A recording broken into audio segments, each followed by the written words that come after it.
Stimată audiență, dragi oaspeți, numele meu este Cornel Coșer și mă bucur să vă salut astăzi la primul eveniment dedicat industriei de electronică, Moldova. At the first event dedicated to the electronics industry, I'm happy from a diverse perspective. First, it's the first event of this kind, and we are happy to meet each other face to face about so many years of pandemics, crisis.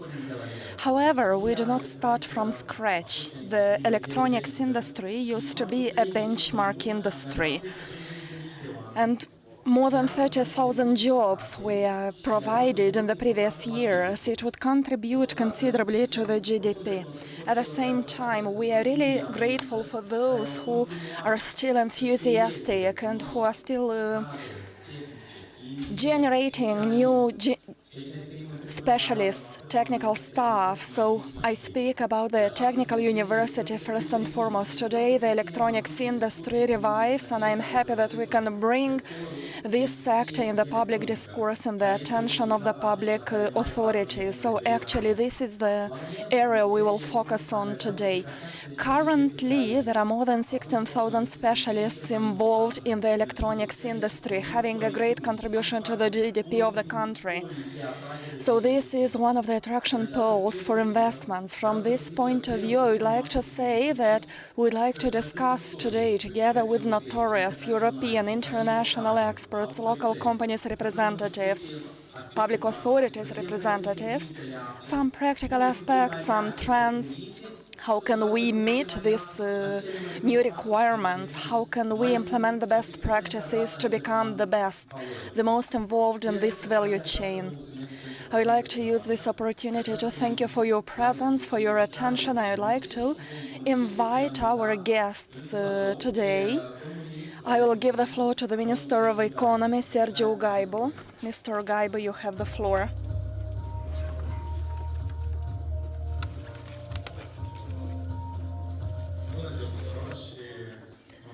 Hello everyone, I'm happy that this event takes place. This is a future perspective industry.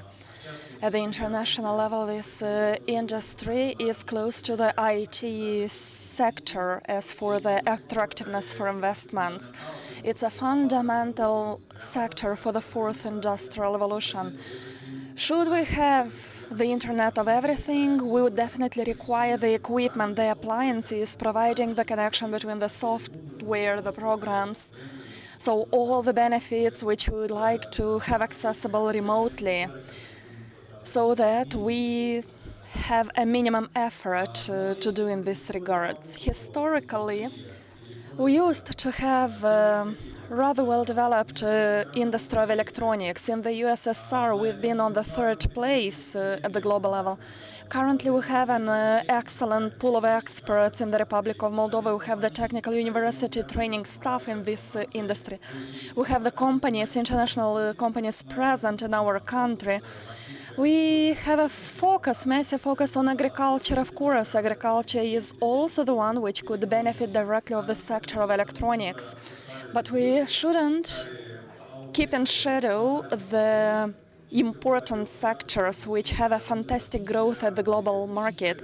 It's about $3 billion value of this industry, and we definitely could play an important role in this game. Currently in Moldova we have circa 50 companies in different subsectors which are doing really well.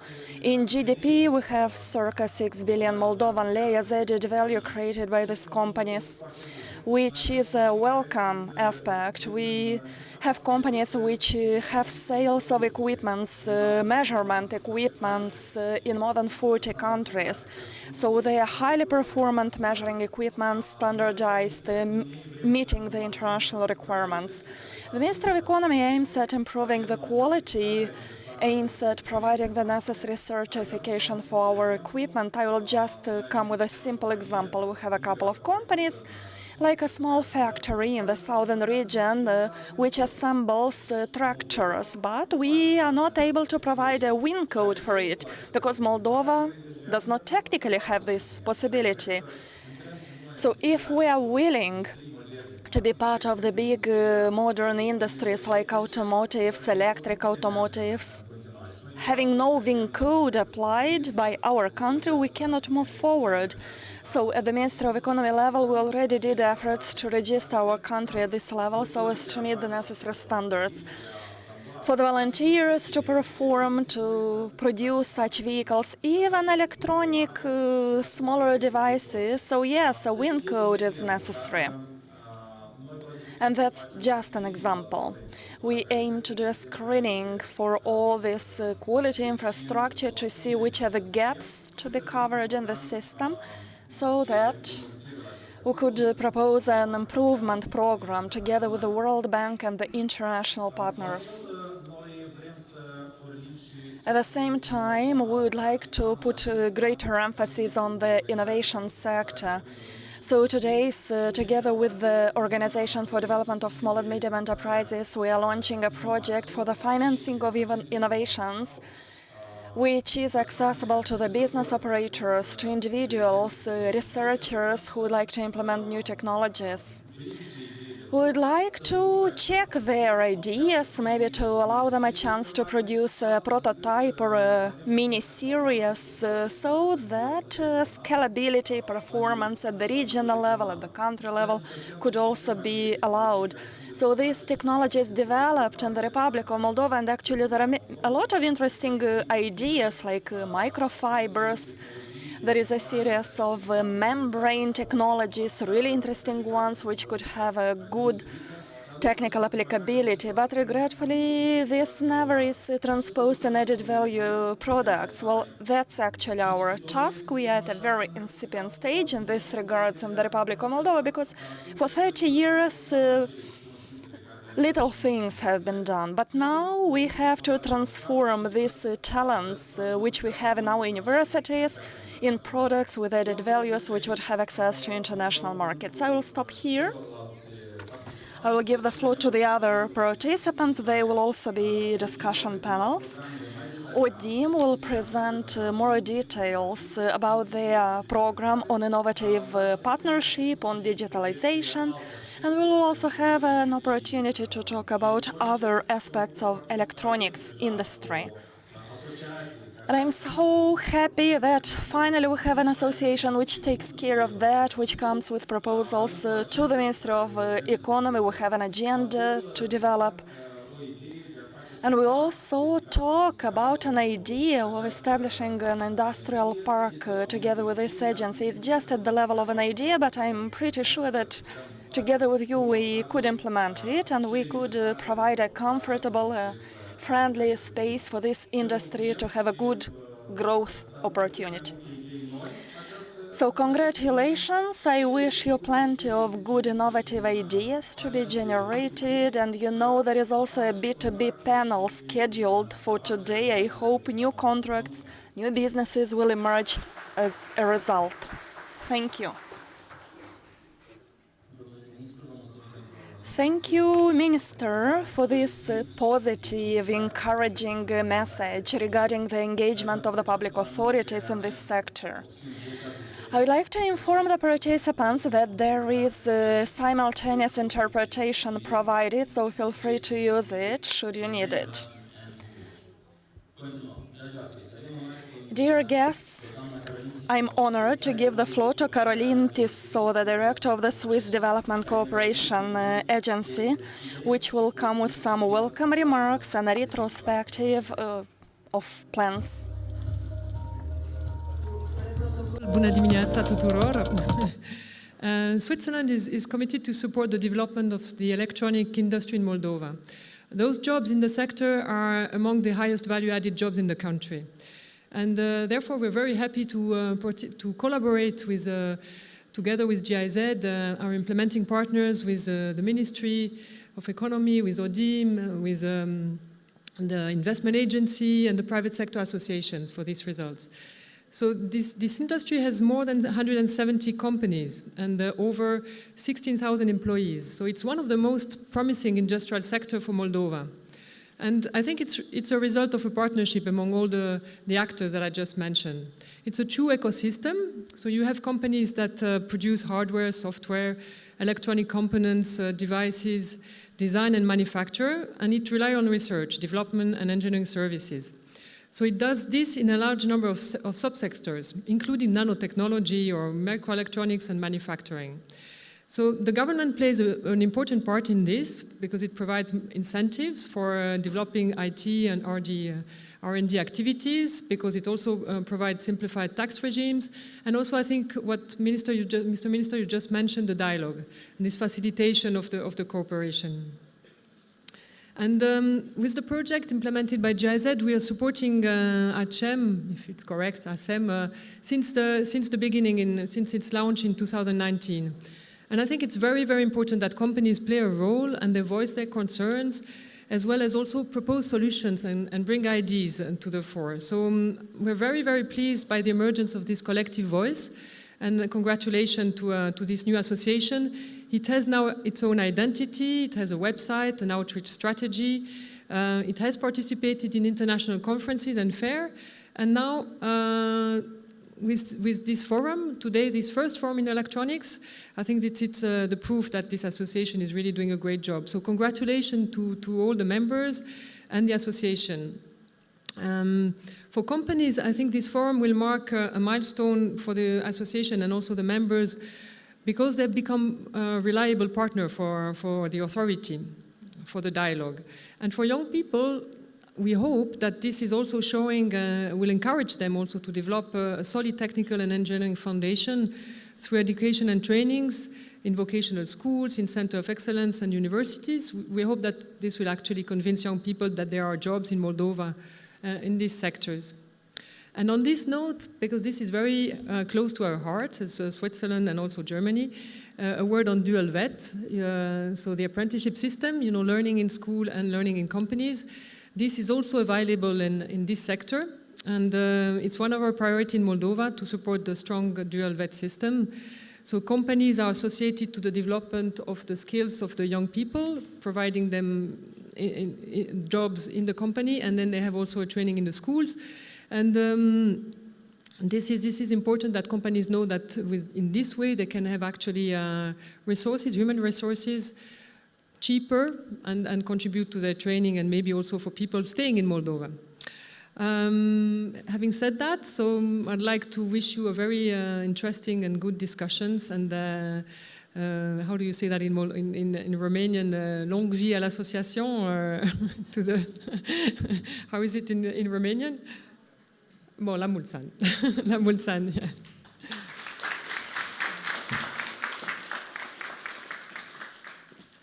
Doamne Tisov, vă mulțumim pentru mesajele. Thanks a lot for these positive messages. Dear participants, please feel free to use the interpretation equipment for those of you who need interpretation. Let's proceed.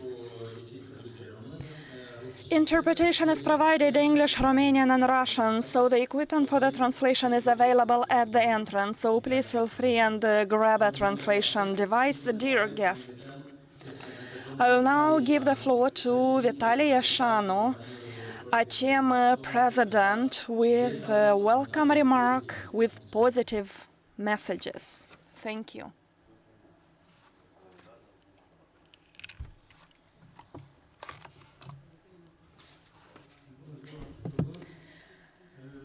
Hello everyone. I would like to say that I'm overwhelmed with emotions a little bit, because such an event which happens right now, it's something new that has ever been organized in the last 30 years in our country.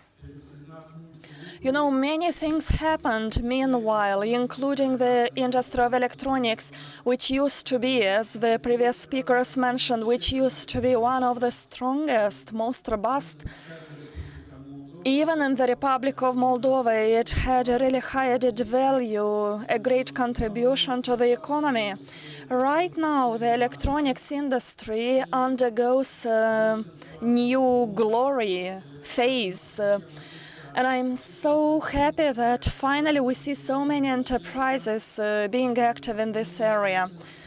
And the areas, the branches are so diverse, including starting with someone who deals with research and development, the other ones which do the engineering and design.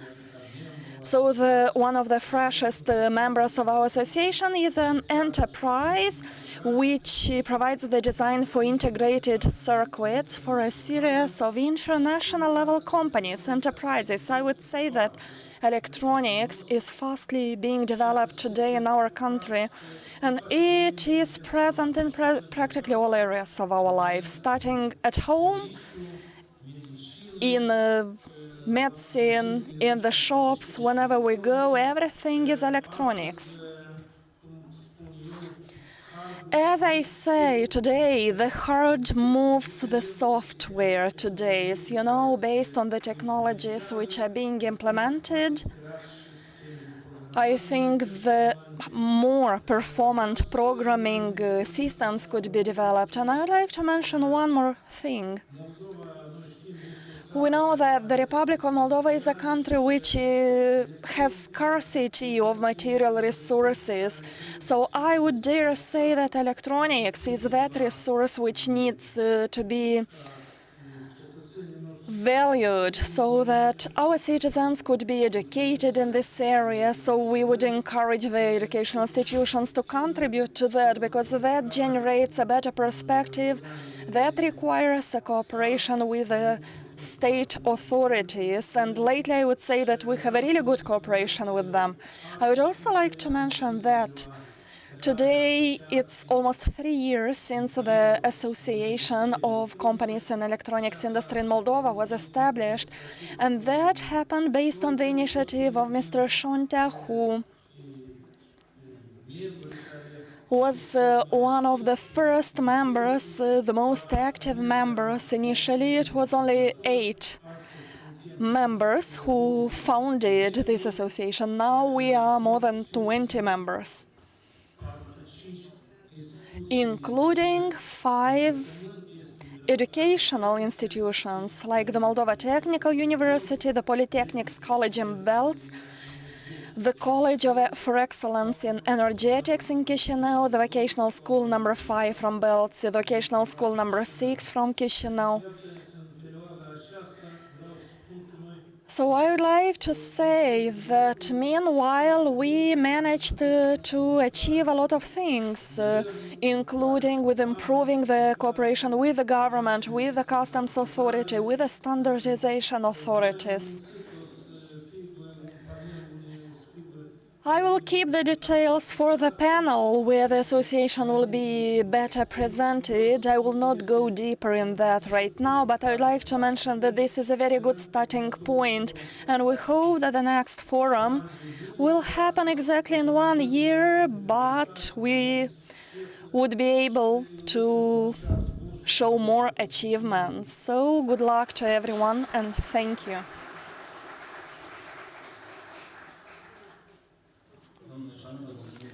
Thank you, Mr. Yashan, for these positive messages.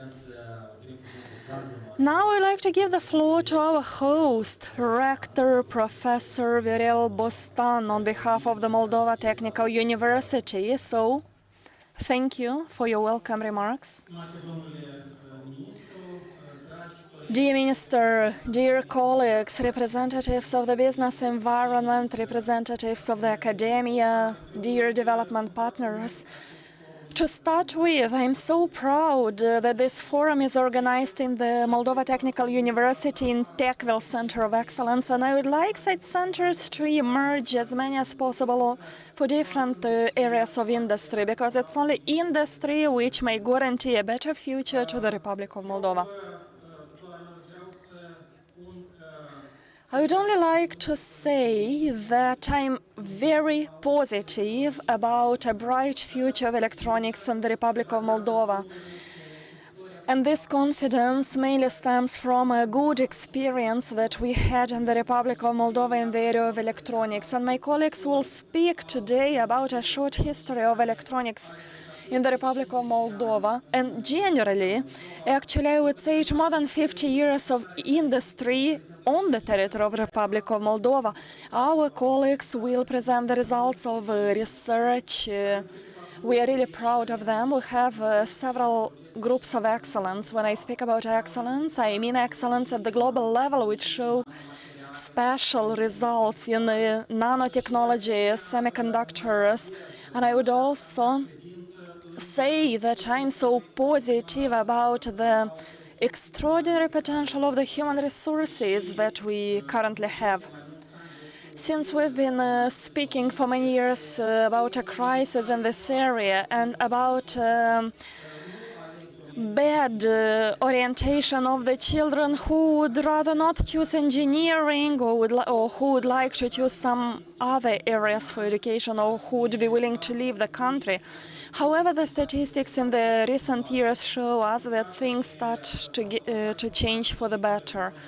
So the microelectronics, electronics and communications faculty today represent more than 30% from the current population of students that we have, which means that, yes, we do have a pool of students, a pool of talented students, and extraordinarily well-prepared teaching staff.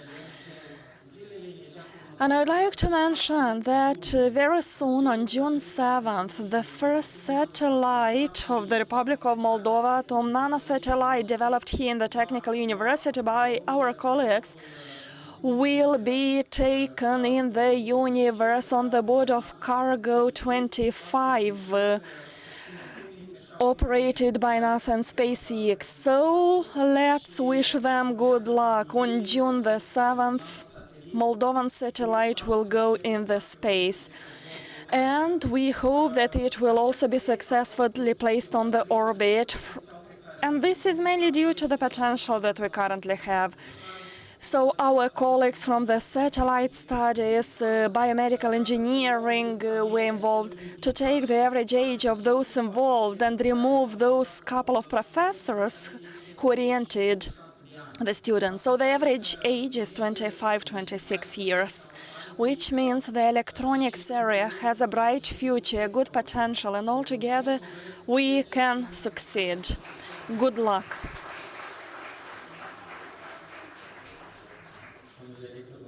Thank you, Rector, for hosting this event.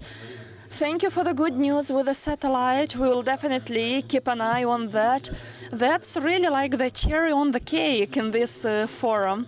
And I'd like to thank the previous speakers for your welcome remarks, for your positive messages regarding the perspectives of the sector. Now, dear colleagues, let me turn to international guests who accepted to be part of this event. We will have the first online intervention. Dieter G. Weiss represented.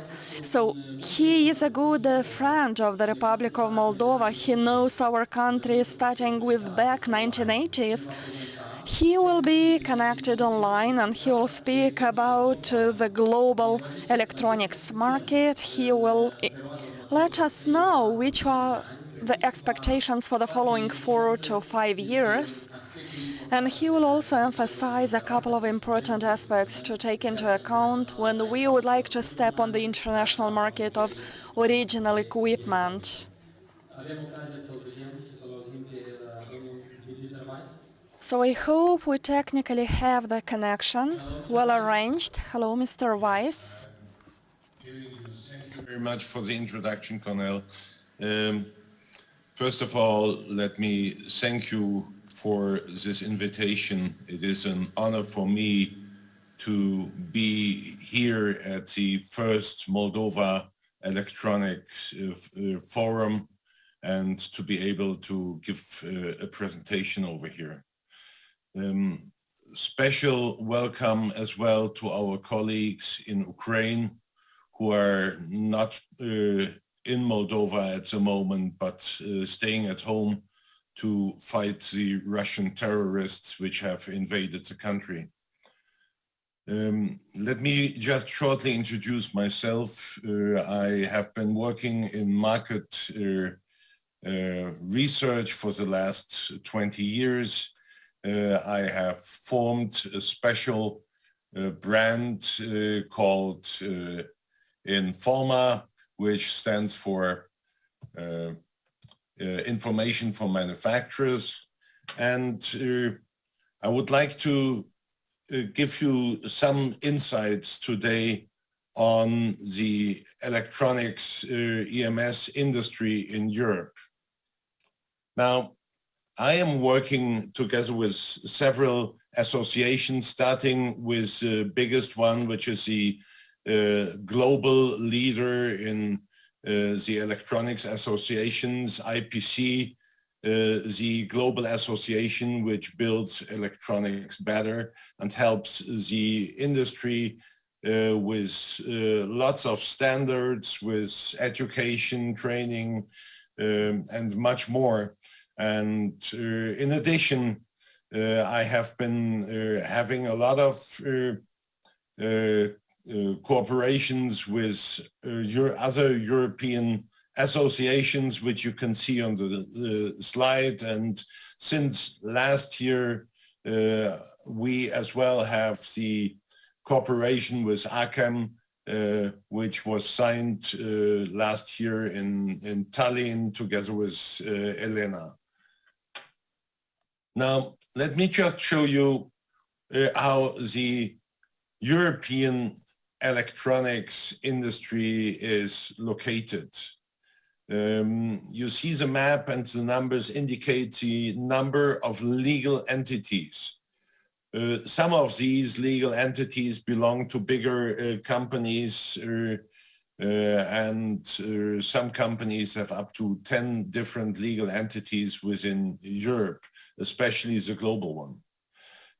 What you see immediately is there is somehow a mismatch. There's a lot of companies in Germany, in France, in the UK, and in Italy in comparison to the East. If we look at the history of the development of those companies, what you see over here is the revenue generated by those companies. And what you see is a deviation between East and West. And let me clearly indicate that this is not a political statement. But what I'm doing, I'm strictly separating Europe in East and West. And the reason for this is very easily explained. First of all, the red line indicates the former Iron Curtain. And when the Iron Curtain fell, many countries in Eastern Europe did not want to be called East anymore, such as Poland, Czech Republic, Hungary, Slovenia, and Slovakia. They wanted to be recognized as Central Europe. And they said, well, East, that is Russia, that is Belarus, that is Ukraine, but we are not East, we are Central. It went that far that even in Estonia, they wanted to become part of Scandinavia and drafted first designs for a new flag, which were similar to the flags of the Scandinavian countries. Now, let me explain why I do these separations. As a market researcher, I analyze a market and I focus on differences. And this has nothing to do with a political statement. The biggest difference between West and Eastern part of Europe is still the labor cost. Even within Germany, that is the case, and we're going to see that in a minute.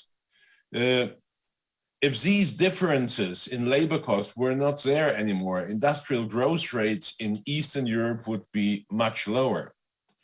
We have to realize as well, when I look at the number of companies, that in Western Europe, this industry, the EMS industry, has developed much earlier, developed 50, 55, 60 years ago, whereas the majority of the Eastern company, with some minor exceptions, were all founded after 1989.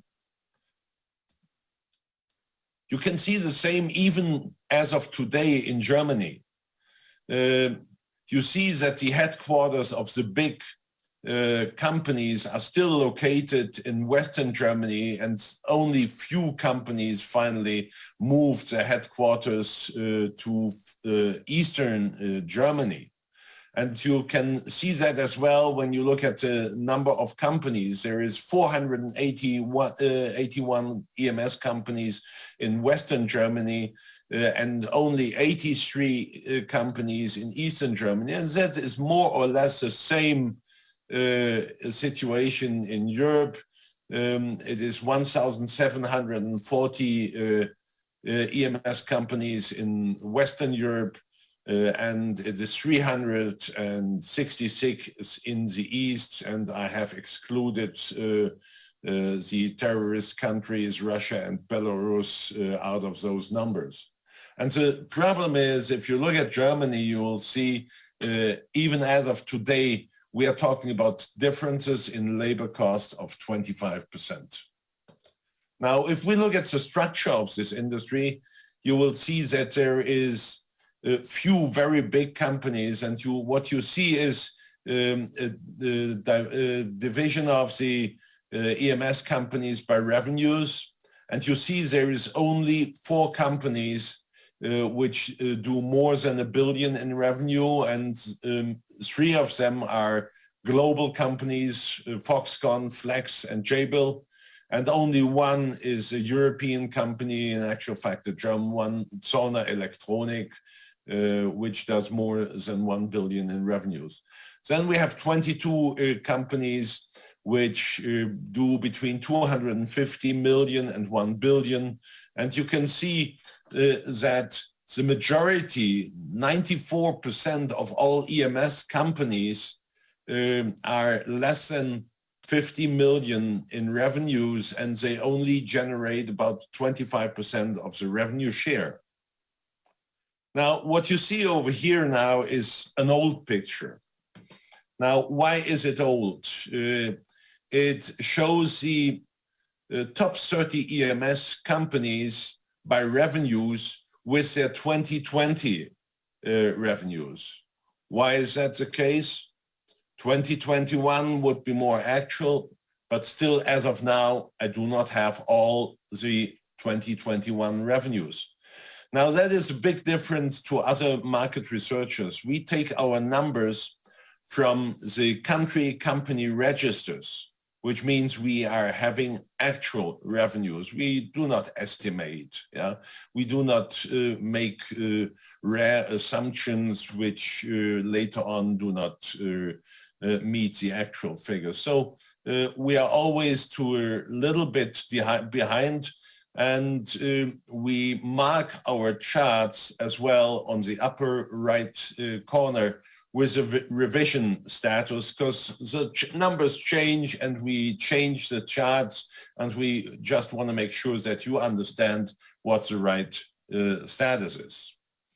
Now, we do an annual survey in Europe about 4 weeks after the end of the calendar year. In this annual survey, which we do together with IPC, we collect the data from as many EMS companies in Europe as possible. And at the moment, it is 225 EMS companies in Europe who participate in this survey.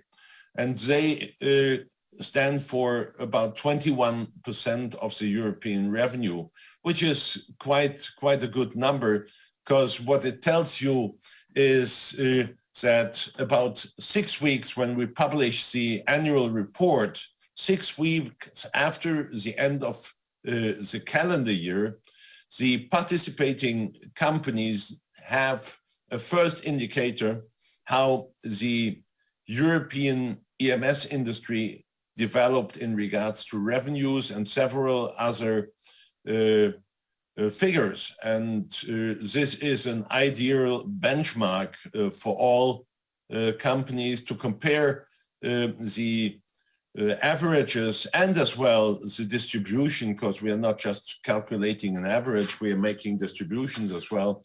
And you can compare your own performance against those 225 companies who participated. Now, we all know that 2020 was a very tough year for the electronics industry, and therefore it was very interesting for us to see how did the EMS industry develop in 2021?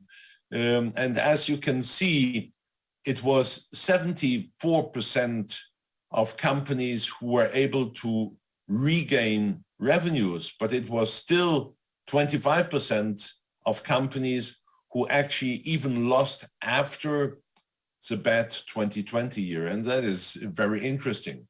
Now, we went back. First of all, what you see is it is a normal, more or less a normal distribution. Now, then we went back and compared the same 2019 to 2020.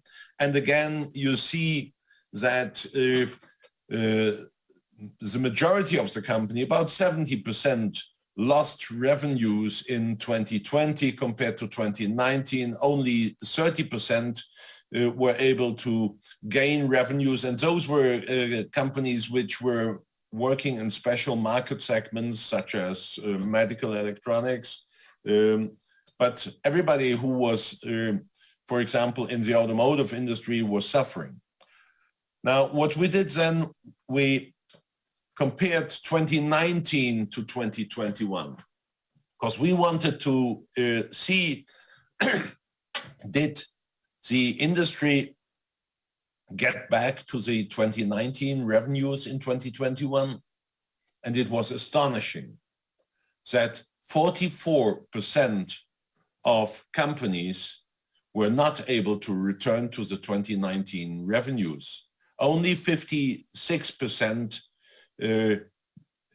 met the 2019 revenues or exceeded them. But now if you look at this picture, you see it is not a normal distribution anymore.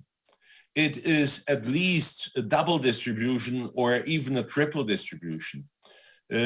What we see is that the market is splitting up at the moment.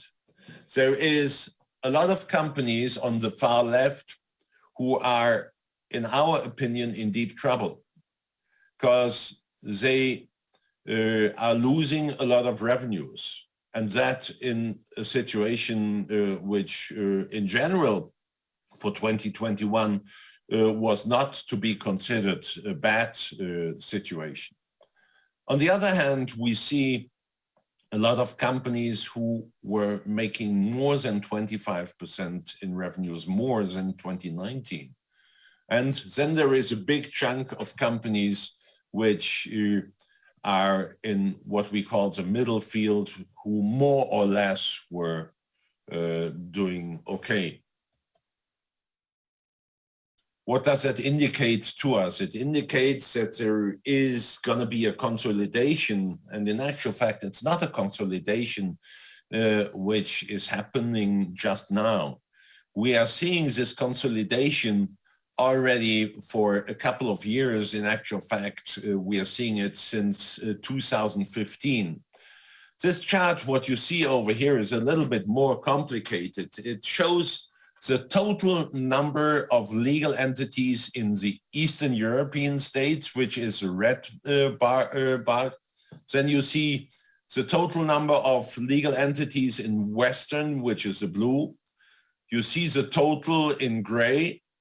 And if we just look at the numbers for 2019, you see it is 2,174 legal entities in Europe in total, which belong to 1,882 companies. And you see the details below in the list, and what you see, the number of deleted companies in the West. Delete means not that they went broke, that they went into insolvency, but they could have been merged into a bigger company. And in actual fact, we are seeing a lot of activities at the moment in regards to mergers and acquisitions, which we are closely monitoring with our tool EMS Scout in order to make sure that we see all the changes that are happening in the industry. And in 2021, there was a total of 36 mergers and acquisition, which means 3 mergers or acquisitions every month. And that trend is not only continuing, it is even accelerating this year. Now, if we look at the different areas within Europe, what you see over here is that in 2020, not all countries saw a decline in their business. In actual fact, in Switzerland, we saw a 9.5% increase in revenues compared to 2019, which was in the majority due to the fact that they were heavily involved in the medical industry, in specific in the ventilator manufacturing, and this caused them a boom. We see the same in Belgium and the Netherlands, and to a certain extent in the UK, which is more or less to us a very closed market. But as well, what we see is Eastern Europe wasn't doing all that bad with 2.8. But again, that's an average number. We're going to see detailed numbers shortly.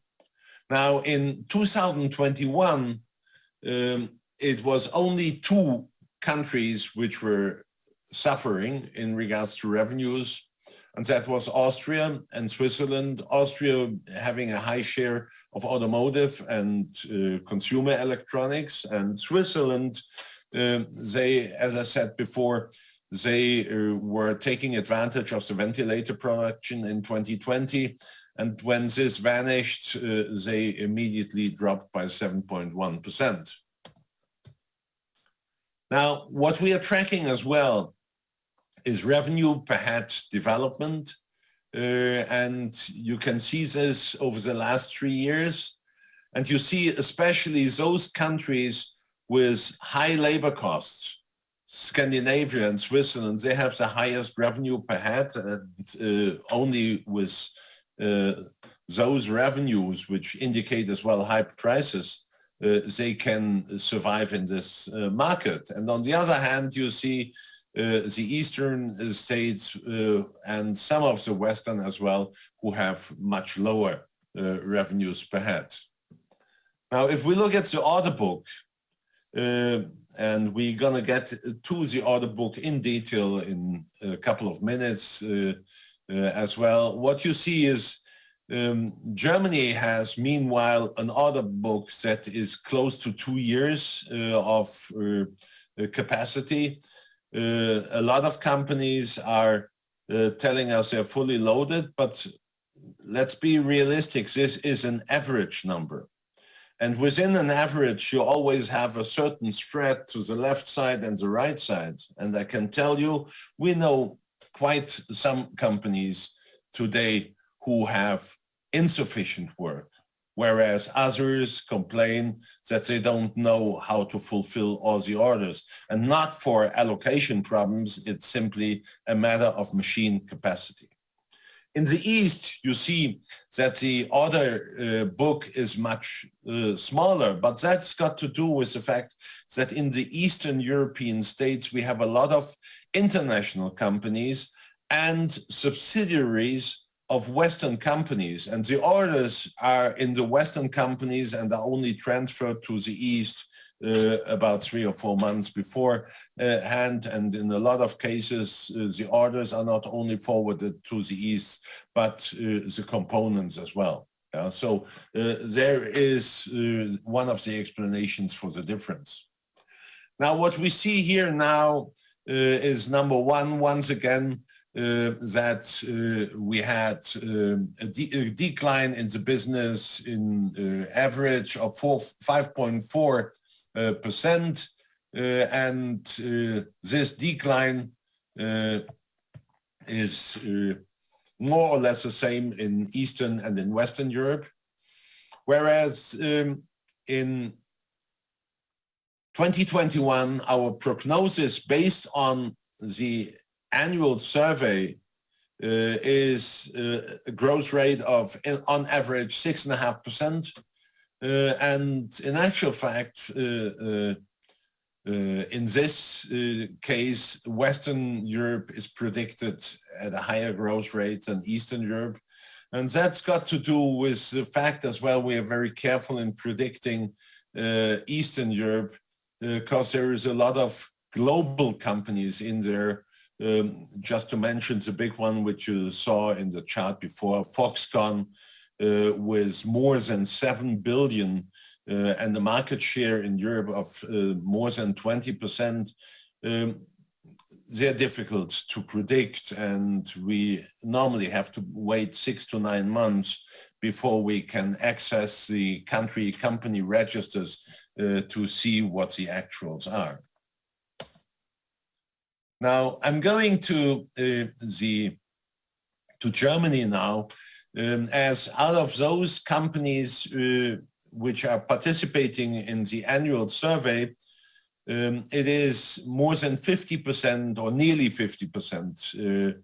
I think it was 108 this year, are coming from Germany because they have been working with us for quite a long time, and therefore they trust us, they send us their numbers without any problems.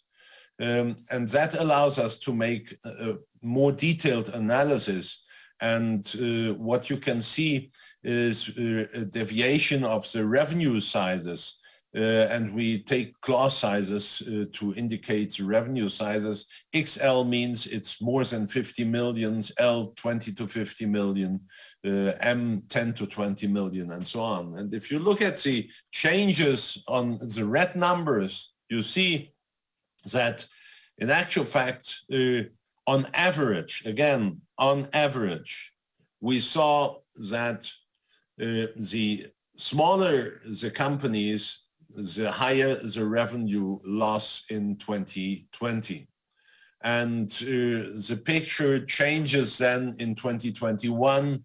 Again, you see that the biggest gain was with the big companies, and that is a general trend which we see. But astonishingly, the small companies, 5 to 10 millions, were able to recover a lot as well. Now, if we look at the market segments, and I explained to you that the market segments are an important factor in regards to the changes, you remember that I said the automotive industry was suffering a lot in 2020, but when you look at the numbers, you say, well, there is no change. In 2020, the automotive industry in Germany had a share of 21.3%, and in 2021, it had a share of 21.2%. But that, again, is misleading because it's just percentages. Let's look at the total numbers, and those are the total numbers even split into domestic revenues and export revenues. Now you go into the third line, you see automotive electronics and autonomous driving. You see in actual fact, there was an upswing of this market segment by more than 100 million euros in 2021. But even bigger was the segment machine measuring and other control systems with an upswing of 213 million. And energy is having an upswing as well with 80 million. So in total, there was an upswing of the revenues just of those companies who reported of about 500 million. Now, we do the same with the order book. And again, there is a difference in the size of the companies. The bigger the companies, the bigger the order book, the smaller the order book. But still, what you see is even the very small companies with less than 5 million on average had an order book which lasts normally about 1 year. Now, just looking, making a quick look, I'm looking at the watch, not to exceed my time too much. You can see that Germany, Austria, and Switzerland had a total increase of 7.1, but this was dominated by Germany with an increase by 10.5, whereas Austria and Switzerland still lost. Now that brings me to Eastern Europe, where the market segments are totally different. It is still the 3 C's: consumer, communication, and computer. In this chart, it's called data tech. But it's the 3 C's, all market segments with high volume orders, which are, a lot of them manufactured in Eastern Europe, again, for cost sensitivity and the fact that these orders are running in high volume. Now, if we now look for Bulgaria, Romania, and Moldova, you can see Moldova is still a very small player in the electronics, but that's why we are here today talking with each other to hopefully be able to change this. What you see is that Moldova, even in 2020, was able to gain some revenues, whereas Romania lost nearly 10% and Bulgaria even 14.6%. Now, in 2021, we are considering about 16% growth. The biggest one in Bulgaria was nearly 25%, but that is easily being explained. There used to be a big OEM factory of company Osram in Plovdiv, and this factory was sold to Sunminer. And that happened in early 2021. And by this change, an OEM product became an EMS product. So the big gain in Bulgaria is actually the additional revenues of the former Osram factory, now the Sunminer factory. We see the same now for the Czech Republic, Hungary, and Slovakia. And you see slight changes in Hungary, which I'm not explaining too much at the moment. But we have to realize that all these 3 countries have full employment nowadays. And then we see the Baltic states, which was doing quite well as well, especially Estonia with nearly 13%. Now that brings me to the macroeconomic trends which we are seeing at the moment. And in my opinion, there is 4 macro trends which are very important to look at over the timeline. Number 1 is the climate crisis, which has been on already for quite some time and will continue to affect our business. Then the second one is the allocation problems. You remember the allocation problems of MLCC, multi-layer ceramic capacitors in 2018. That is gone. We're now talking about the allocation product in the semiconductor industry. We're going to tackle that in a minute. Then we have seen Corona starting to influence our business, and we are expecting that to hinder our business for still quite some time. And you might wonder, the last one, the invasion of the Russian terrorists into Ukraine, which started on the 24th of February this year. Even so, we all hope that this war will end at latest end of this year. We think that the influencing factors will keep us busy for still quite some time. Now, if we go to the climate crisis, first of all, what we see is it changed a lot in regards to the manufacturing locations. And this was a combination of logistical problems in China, which we're going to tackle in a minute, and the fact that cost situations changed a lot. And nowadays, it has become interesting to manufacture products for the European market in Europe. And this is just an example over here on this chart from France, where a French coffee machine manufacturer used to manufacture his coffee machines in the past in France, in China, and now is able to manufacture them at the same cost in France. We've seen the same with a Swedish company called Pricer, who make digital pricing tags, and they have had, or they have, two factories, one in China and one in Thailand. And as their business in the West, in Western Europe picked up, they had to make a decision. What are we going to do? Are we increasing our capacities in the Far East, or are we doing something in Western Europe, which is close to the market? And they clearly decided we want to be close to the market as well for environmental reasons. And what they did not decide to manufacture those products themselves because they were smart, and therefore they decided to have it manufactured by an EMS. In this case, it is company Zollner in Germany, who are now manufacturing those products. Now, going to the allocation products in the semiconductor industry, allocation problems, first of all, they come and go. And always when something like that happens, the industry tends to overreact, and it did overreact in this case as well, because what we are seeing is that all of a sudden the demand for semiconductors is tremendously increasing. Companies are building up inventory. At the same time, companies are pulling forward the delivery times in the hopes that the original delivery times are still going to be met.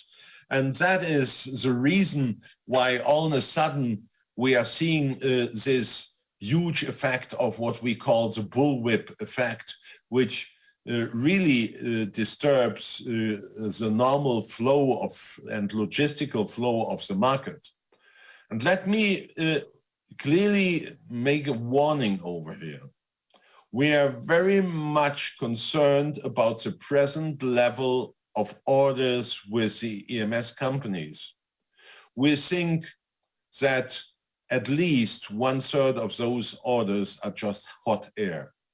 And once the situation calms down again, and we think that is going to happen end of this year, all of a sudden you will see that your customers are going to defer orders to a later time or even cancel orders. So there will be a bad wake-up call at the end of this year to be expected. And let me just show you that it was not more or less a capacity shortage. It was the fact that the automotive industry all of a sudden reduced their building programs. And if you can see it on the left-hand side, you see that there was a 17% decline in cars being manufactured, which means there was 17% less demand for semiconductors. And on the other hand, we only see that those semiconductor companies, which in the majority supplies the automotive industry, saw a decline of 5.8%. And the explanation is very easy. There was a switch from automotive semiconductors to other industries such as consumer products, PlayStations, TV, communication equipment. Yeah?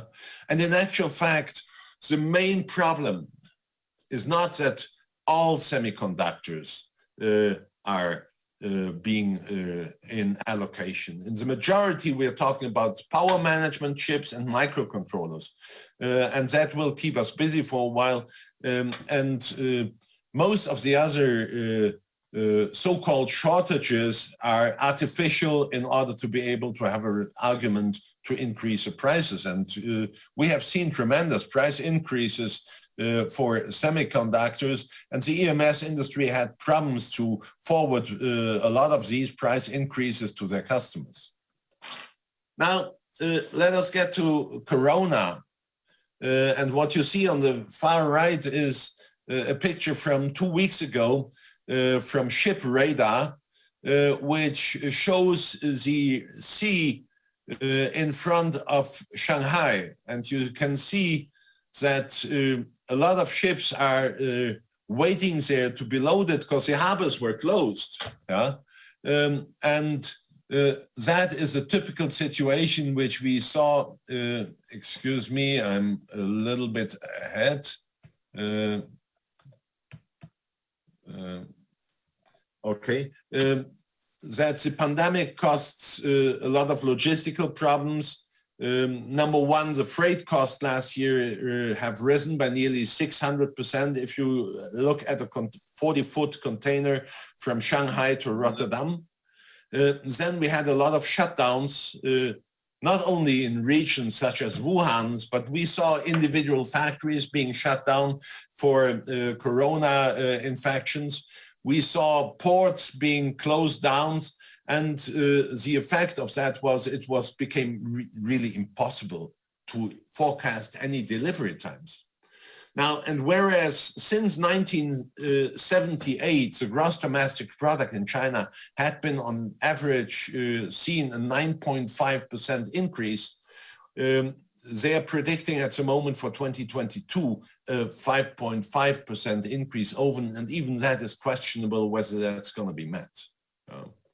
Now, the pandemic precautions, which have been very severe in China in combinations with unpredictable power cuts, and as well the political saber rattling of the president Xi constantly claiming that Taiwan was part of China is threatening, and this is eliminating China as a reliable manufacturing partner. And the impact will be seen in an increase in production in the United States and in Europe. Now let's have a look at the invasion of Russian terrorists into Ukraine. First of all, what we have seen, and that is very fast, we've seen energy and commodity prices to increase. We are seeing inflation. We have to worry about the US and Europe with declining economic growth. We see interest rates already increasing, which will slow down the economy even further. And it puts pressure in specific on the countries in the European Union, in the European Eurozone. And a lot of companies are already today suffering from a high debt burden. Now, let me make one thing for clear, because that is a discussion we are having in Germany at the moment. A boycott of electronic products to Russia does not have a significant effect on the Russian economy. They're laughing about it. Still, yes, we should do it, but let's face it. Russia has no dependency on electronics on the Western countries. They get the majority of their electronic supplies from China. And Russia has a 1 billion EMS market, and it's in the majority factories from China and from Korea who are manufacturing products for the consumer industry and for the automotive industry. And we have very few ways to stop this. The only thing we can do is we can increase our forces by putting more people on the boycott list. Now, let me switch as a couple of last foils onto some positive points after those many macroeconomic trends, which more or less were all negative. Now, the medical technology still has a huge potential after the corona pandemic happened. And this is not the ventilator business. The pandemic has started a new development that the industry is looking for more portable devices to monitor patient sicknesses and to develop point-of-care diagnostic systems, and that is one of the driving forces in the medical industry. And as well, wellness and medical prevention will gain importance, and that will be a big driver. The second thing is agrotechnology, and we've seen that in an article from EMS Now earlier or end of last week, that this has been totally underestimated. Now, in the future, we will not use that many pesticides and fertilizers that we have been doing in the past for environmental reasons, number one, and for the fact that nowadays in agrotechnology, we have developed so many interesting devices with sensors and optical systems that can prevent the usage of pesticides and fertilizers. In addition, we see that Eastern Europe develops very fast, and you can see this over here just as an example from Bulgaria for the automotive industry. The automotive industry is a strong growth driver, especially in the eastern countries, and especially we do see potential here in Serbia and Moldova, and I have to make the statement once the war in Ukraine is over. This finalizes my presentation of today, and I would like to thank my inner circle of sponsors and cooperation partners, which you can see over here. This is all companies who support the work of Informa to generate reliable market data for the industry.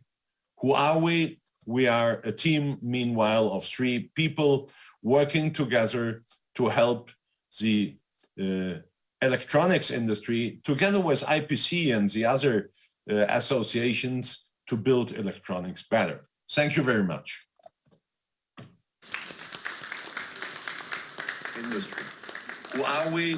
We are a team, meanwhile, of 3 people working Mr. together. Vice, thank you for your valuable insights, and thank you for being with us. And of course, you are welcome to Moldova at your first chance. Stimată audiență, reamintim că evenimentul nostru de astăzi este organizat de So, dear guests, I'd like to remind you that our today's event is co-organized by Tram, Invest Moldova, ODIM, with the support of the project for counseling for the government in the economic policies implemented by GIZ, with the financial support from the governments of Germany and Switzerland, and with the support of the partner companies for whom we are really grateful. Let's proceed according to the agenda. We have another online discourse, and we are happy to greet Philip Leonard, IPC Europe Director. IPC Europe is the biggest association at the global level in the industry of electronic circuits. Mr. Leonard coordinates this activity at the European level. It's totally engaged in everything, meaning development of training activities, coaching, standard setting. So he will share a vision on expansion of this industry at the global level and how we can also join the latest trends and how can we be aware of the risks which we may see today. Mr. Leonard, you have the word. Thank you for being with us. So, dear Leonard, you have the word. Hear me? On expansion of this industry. Yes, we can hear you. Thank you very much. So, my name is Philippe Leonard. I'm the IPC Europe Director, and I'm very, very happy and honored to be addressing you today and being with you. I see many people in the room, and I'm very pleased to be part of this event. Thank you for ASEM. Today, I would like to present to you one IPC program related to what we call at IPC the factory of the future. And I will start with a couple of slides presenting what is IPC for those who are not so familiar with us. First of all, IPC is the global trade association dedicated to helping the world build electronics better and supporting electronics manufacturers all over the planet. And I will start with a couple of slides presenting what is IPC. IPC is a global trade association with offices in every continent, in every region, which was formed back in the 1957. IPC is not for profit, and IPC is a member-driven organization with more than 3,000 members globally. But what I want to say is that our most important asset at IPC is exports. We are getting more than 10,000 globally to work together. Do you hear us? Sorry for interrupting I you. do hear you. Can you hear me? Sorry, yes, we hear you. Sorry for interrupting you. It seems like you have another channel that we are hearing. Can you please turn off another device or something else? Actually, what I'm hearing is the translation. And Sorry for interrupting you. No, but it's kind of annoying as well for me because I have a kind of 2 or 3 layers of translation that I'm hearing. Can you please turn off the translation in your device? Another device or something else? Actually, what I'm hearing is the translation. And there's an icon like a globe. And please choose there the turn off translation. Annoying as well for me because I have a kind of 2 or 3 layers of translation that I'm hearing. Can you please turn off the translation in your device? Another device or something else? Actually, what I'm hearing is the translation. I don't know. I'm sorry. I do not know how to turn off the translation. I don't have a clue. Please choose there the turn on your screen. You have an icon like a globe with translation, like a globe. You think I have that? Please turn off the translation in your device. Yeah, and the last option, the last option there. I don't know. I'm sorry. At the bottom, Mr. Leonard, at the bottom is the last option in that window. Like a globe with translation, like a globe. Yeah. Can you please exit from the presentation regime? And you will be able to tap that option. The last option there. I don't know. At the bottom, Mr. Leonard, at the bottom is the last option in that window. Like a globe with translation, like a globe. Yeah. Can you please exit from the presentation regime? And you will be able to tap that option. The last option there. I don't know. At the bottom. Mr. Leonard, can you please reconnect? Okay. Maybe it will be more useful. Please, thank you. And you will be able to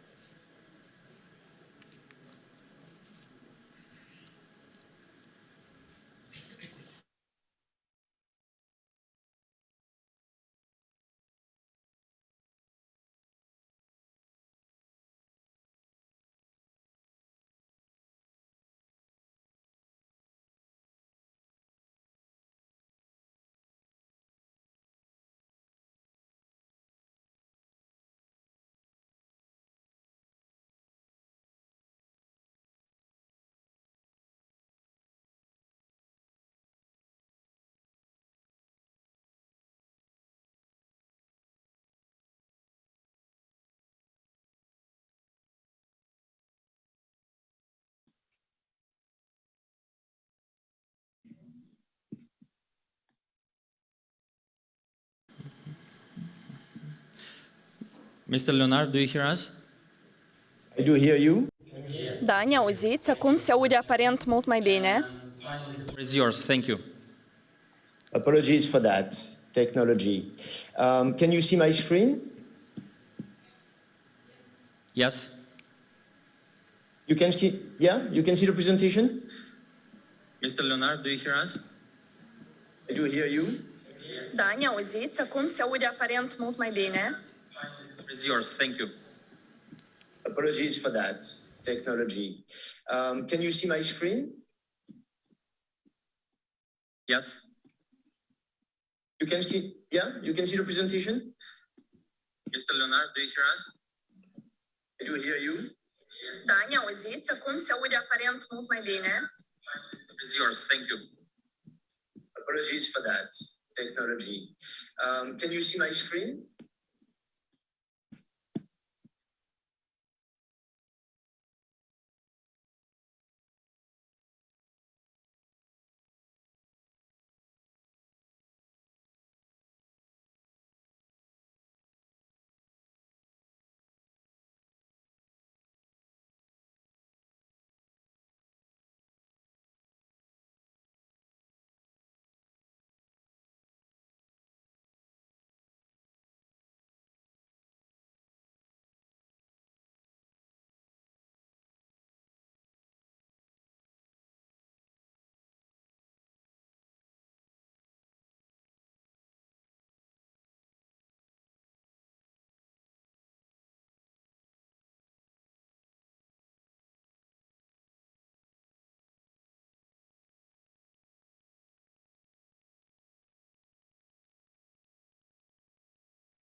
Zic să continuăm, după care o să vedem tehnicul cu dumneavoastră.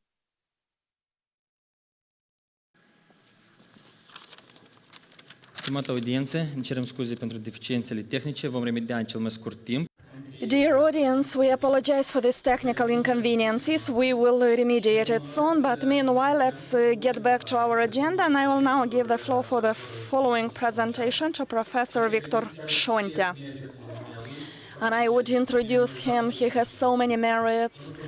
Professor is a benchmark name in the area. He is founder of Tram. He is director of the National Center for Biomedical Engineering. He is founder of the Biomedical Engineering Society in Moldova. He is also a member of the European Alliance for Engineering, Medical and Biological Engineering. So he is author of more than 300 scientific research papers, school books, manuals, so he contributed to the training of more than 10,000 specialists in the area, and he had a fruitful and highly appreciated professional experience. Mr. Șontea, it's an honor to have you as a guest, and we are happy to give the floor to you for you to share your ideas, visions, maybe some historical aspects regarding bioengineering. Thanks a lot. You know, I'm working in this area of higher education system more than 40 years, but I'm overwhelmed with emotions because a baby whom I delivered 3 years ago with the support of the GIZ, with the help of the Swiss Development Agency.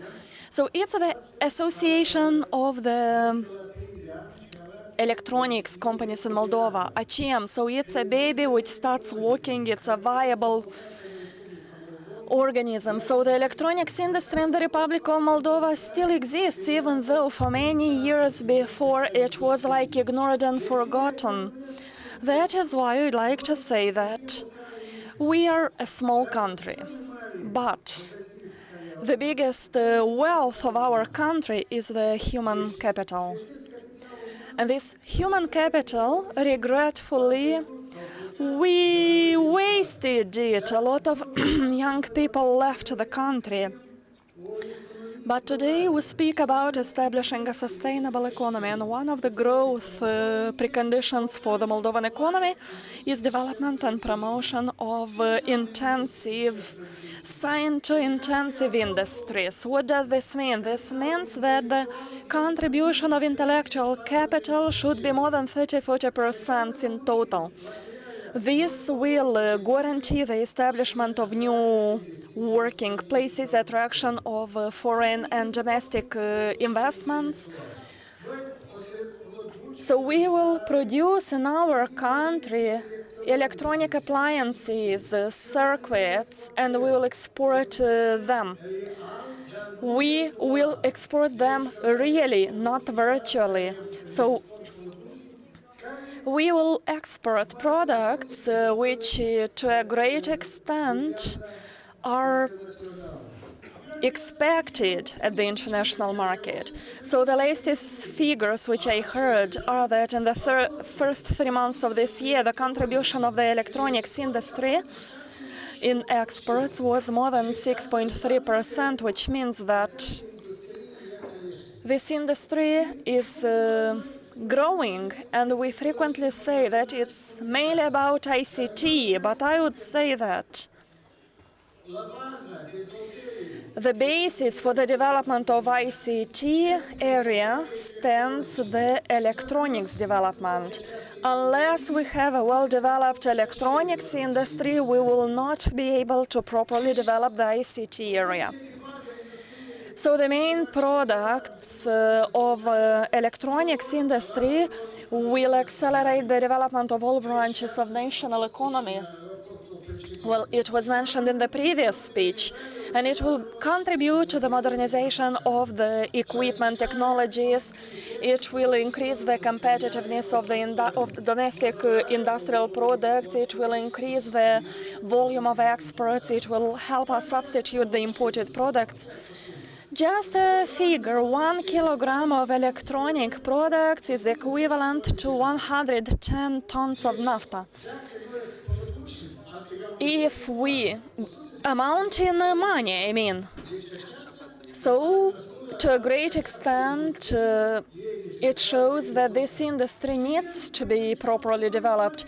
And mainly, I would say that we do not have to start from the scratch. We had this industry on its peak before the 90s, and regretfully, after the collapse of USSR, we had the agrarians at the government, and they totally ignored the need to preserve this science-intensive industry. The Moldovan electronics industry went through the following stages. In the 60s, 80s, it's about industrialization. That's the phase when in the Republic of Moldova, factories were built which were important at the level of the whole USSR, and they mainly produced things for the military complex.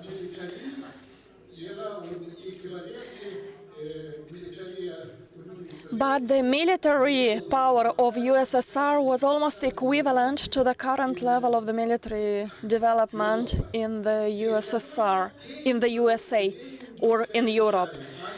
So in the 90s, we have the deindustrialization, and then a transition period followed from 1991 until today. And I must say that we used to have 26 enterprises, including more than 30,000 employees. But these enterprises from this military complex brought the bulk of money to the state budget. So the factory in Maison, which is now hosting several small enterprises, so on a monthly basis they would pay taxes to the state budget amounting to $1 million. Could you name another industry with such a performance? In Belts, we had the factory called Reut, which was a leader on the USSR level market and also the global level in the area of electronics for atomic submarines. In Chisinau, we used to have factories of global importance, like the Shotmash factory, which produced computers, computing equipment for MiG-27, for MiG-29. We used to have the Signal factory, we used to have the Alpha factory. So we have to say it frankly and overtly, at that phase, the latest generation TV sets would be produced in the Republic of Moldova. In the 90s, they would be sold in Romania, in other countries. Many became like small business operators selling these TV sets produced in Moldova. So in Moldova, they also produced audio devices, the portable audio devices with a very high level of quality.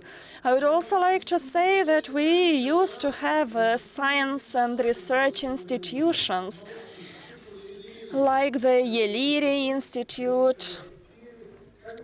It was doing research in microfibers, and they participated in international projects. They exported their products in South Korea, in the UK. So in those research institutions, there were more than 4,000 employees. Topaz factory would produce all the electronics for missiles, for directed missiles, and they received the newest equipment in the end of 80s, beginning of 90s. Maison factory would produce integrated circuits 4K in 1986 at the global level. Regretfully, we failed to be quickly oriented, and it is a crime, because the other former USSR countries preserved and developed these factories and these industries, but we wasted everything. However, today I speak proudly. Well, we did some efforts to do something. In 2009, there was an initiative group at the level of the Ministry of Industry, as it was called like then. So we developed the first program for the electronics development until 2015. It was a program approved by the government, but regretfully, this program showed clearly who would do what, but it lacked financial support and it lacked project-based support. Nevertheless, those companies would still be developed in Moldova, and we currently have almost all the directions here, like medical electronics, automotive electronics, even in foreign business. You know, these trolley buses, which currently use the electronics produced in Moldova, the electronics exported in many other countries. Most interesting is that from this export, finally we have, like I discussed about this, like 30% of the money come back to the source of investment. So this is a really good growth opportunity. We also have the science. Today we cannot speak solely about electronics. Electronics includes microelectronics, integrated circuits. So, you know, we can do the engineering and design, but we cannot renew the Maison factory because this would require huge investments and amounts. We also have nanoelectronics. Let's not forget about this because we have really good results in science, in inventions, in nanosensors. So the Moldova Technical University has two groups. One is the group of Professor Lupan. He will speak later in the panel today. The next question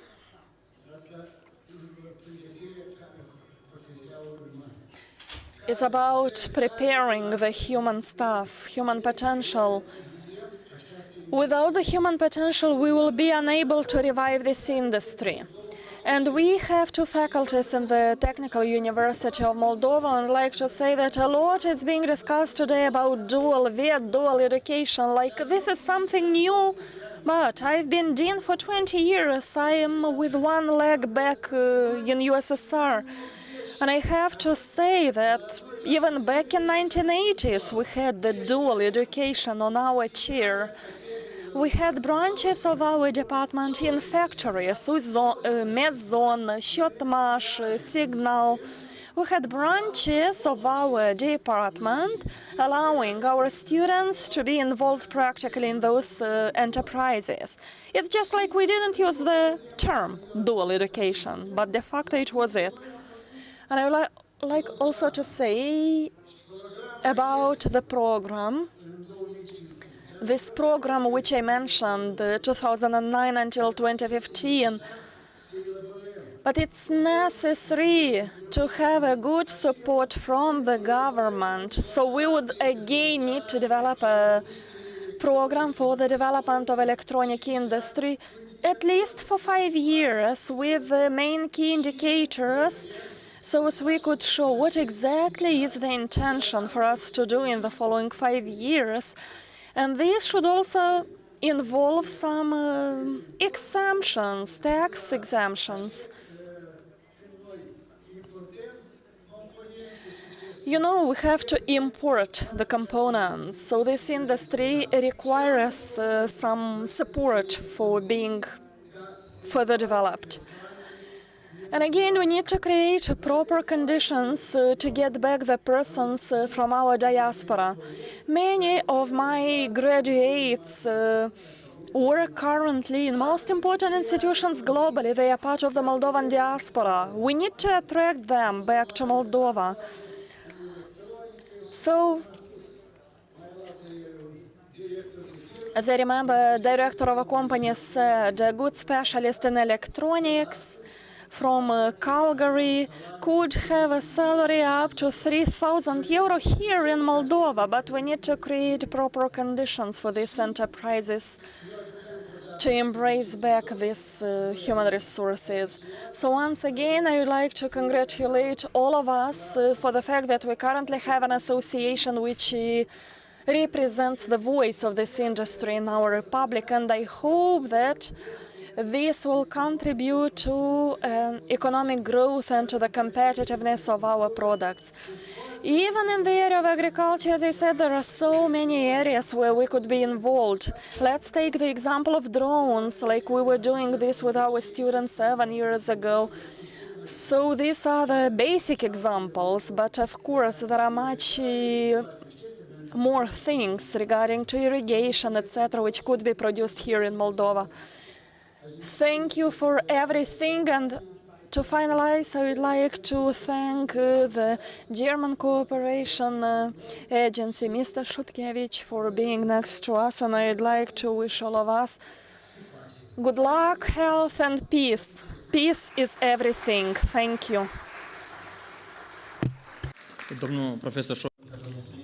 Thank you, Professor Shonda, for explaining us a brief history and talking about the future. We really appreciate your contribution to this sector. Esteemed audience, we are glad to inform that the next speaker, Alena Maevsky, project coordinator at Tram. We have a voice of the industry now, because Tram is a platform for dialogue, and Elena will tell us how this dialogue platform can be developed, how the over 16 companies fill in Tram, and they altogether have over 1,600 employees, and also a description of the global and national electronic industry. Thank you, everyone, and welcome to the first forum, first Moldova Electronics Forum. Today, I am going to speak about the electronics industry and its trends.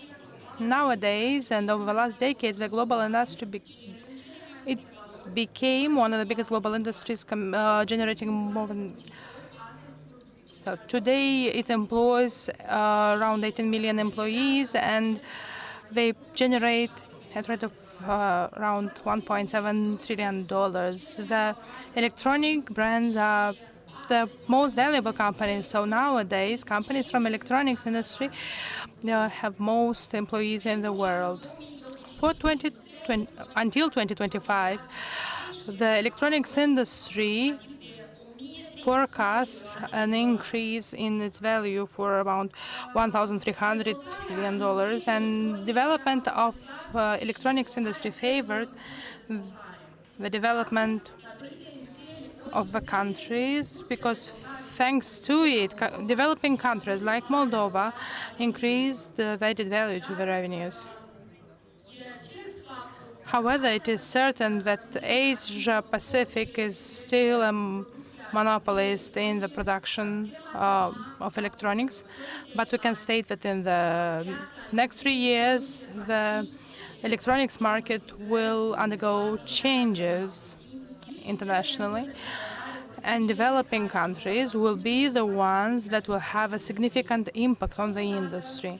At the same time, the development of an electronics industry in the entire world will change in the next 3 years. The economic landscape favoring the development of the industry altogether. We are glad to state that the Republic of Moldova is part of a global value chain.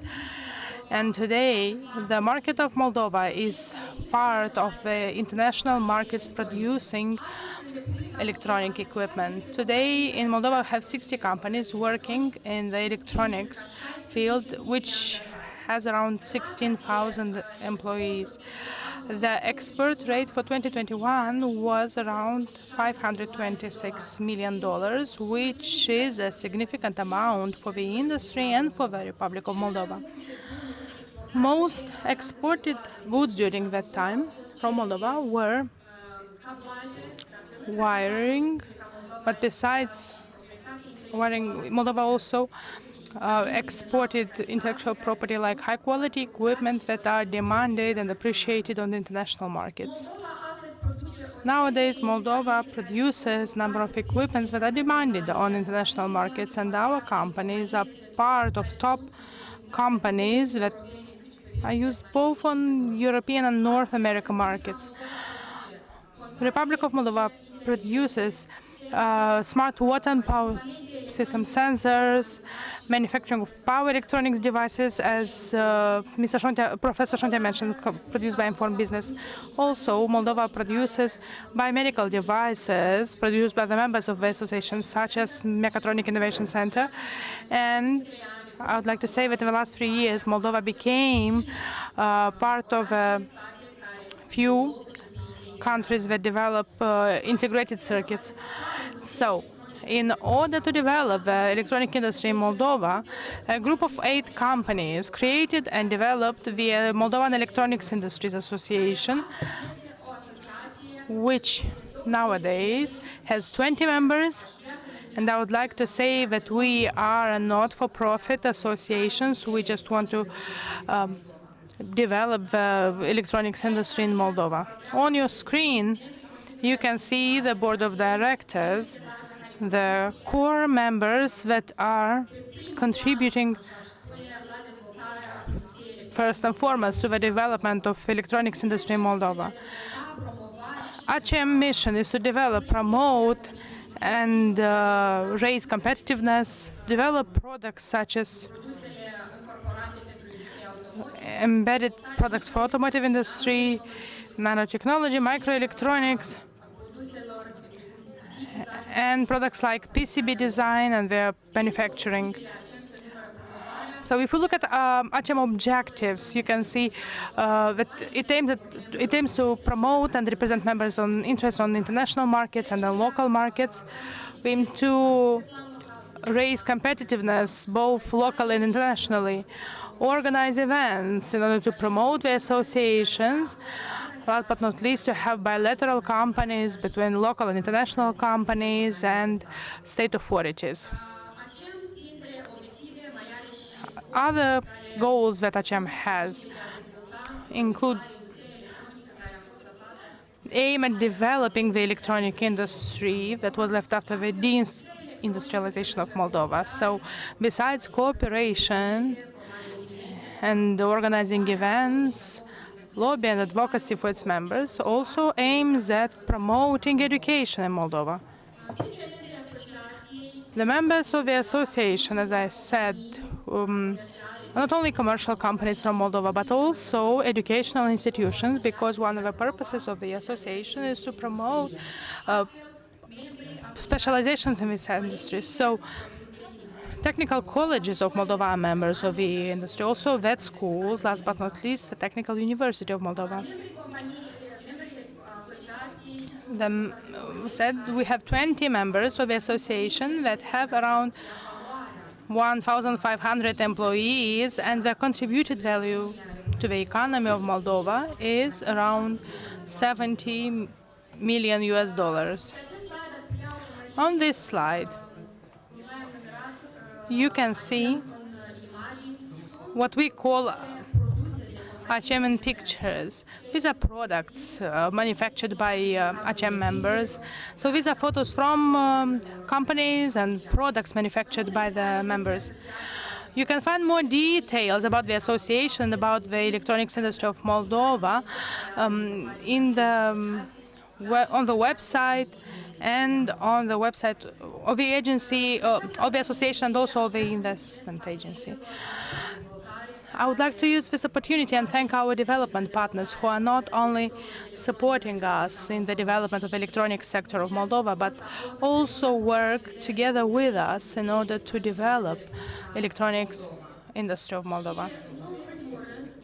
Last but not least, on behalf of the association and companies from the electronics sector, I'd like to thank Professor Shontia for the contribution he made to the development of the association. So I'd like to invite him on stage.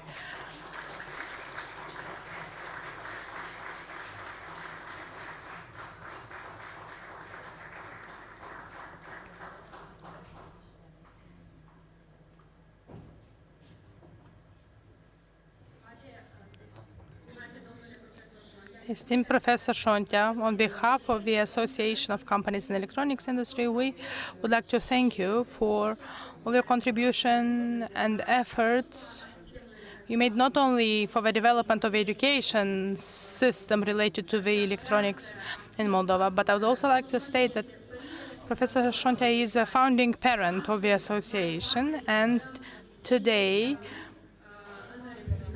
our existence is due to him in Moldova. Thank you. I would like to thank for this sign of appraisal. This is one of the most important signs of appreciation. But I would like to say that receiving this appreciation from the association will make me be more active and work for the benefit of electronics in Moldova. Electronics was, is, and will exist in Moldova. Thank you.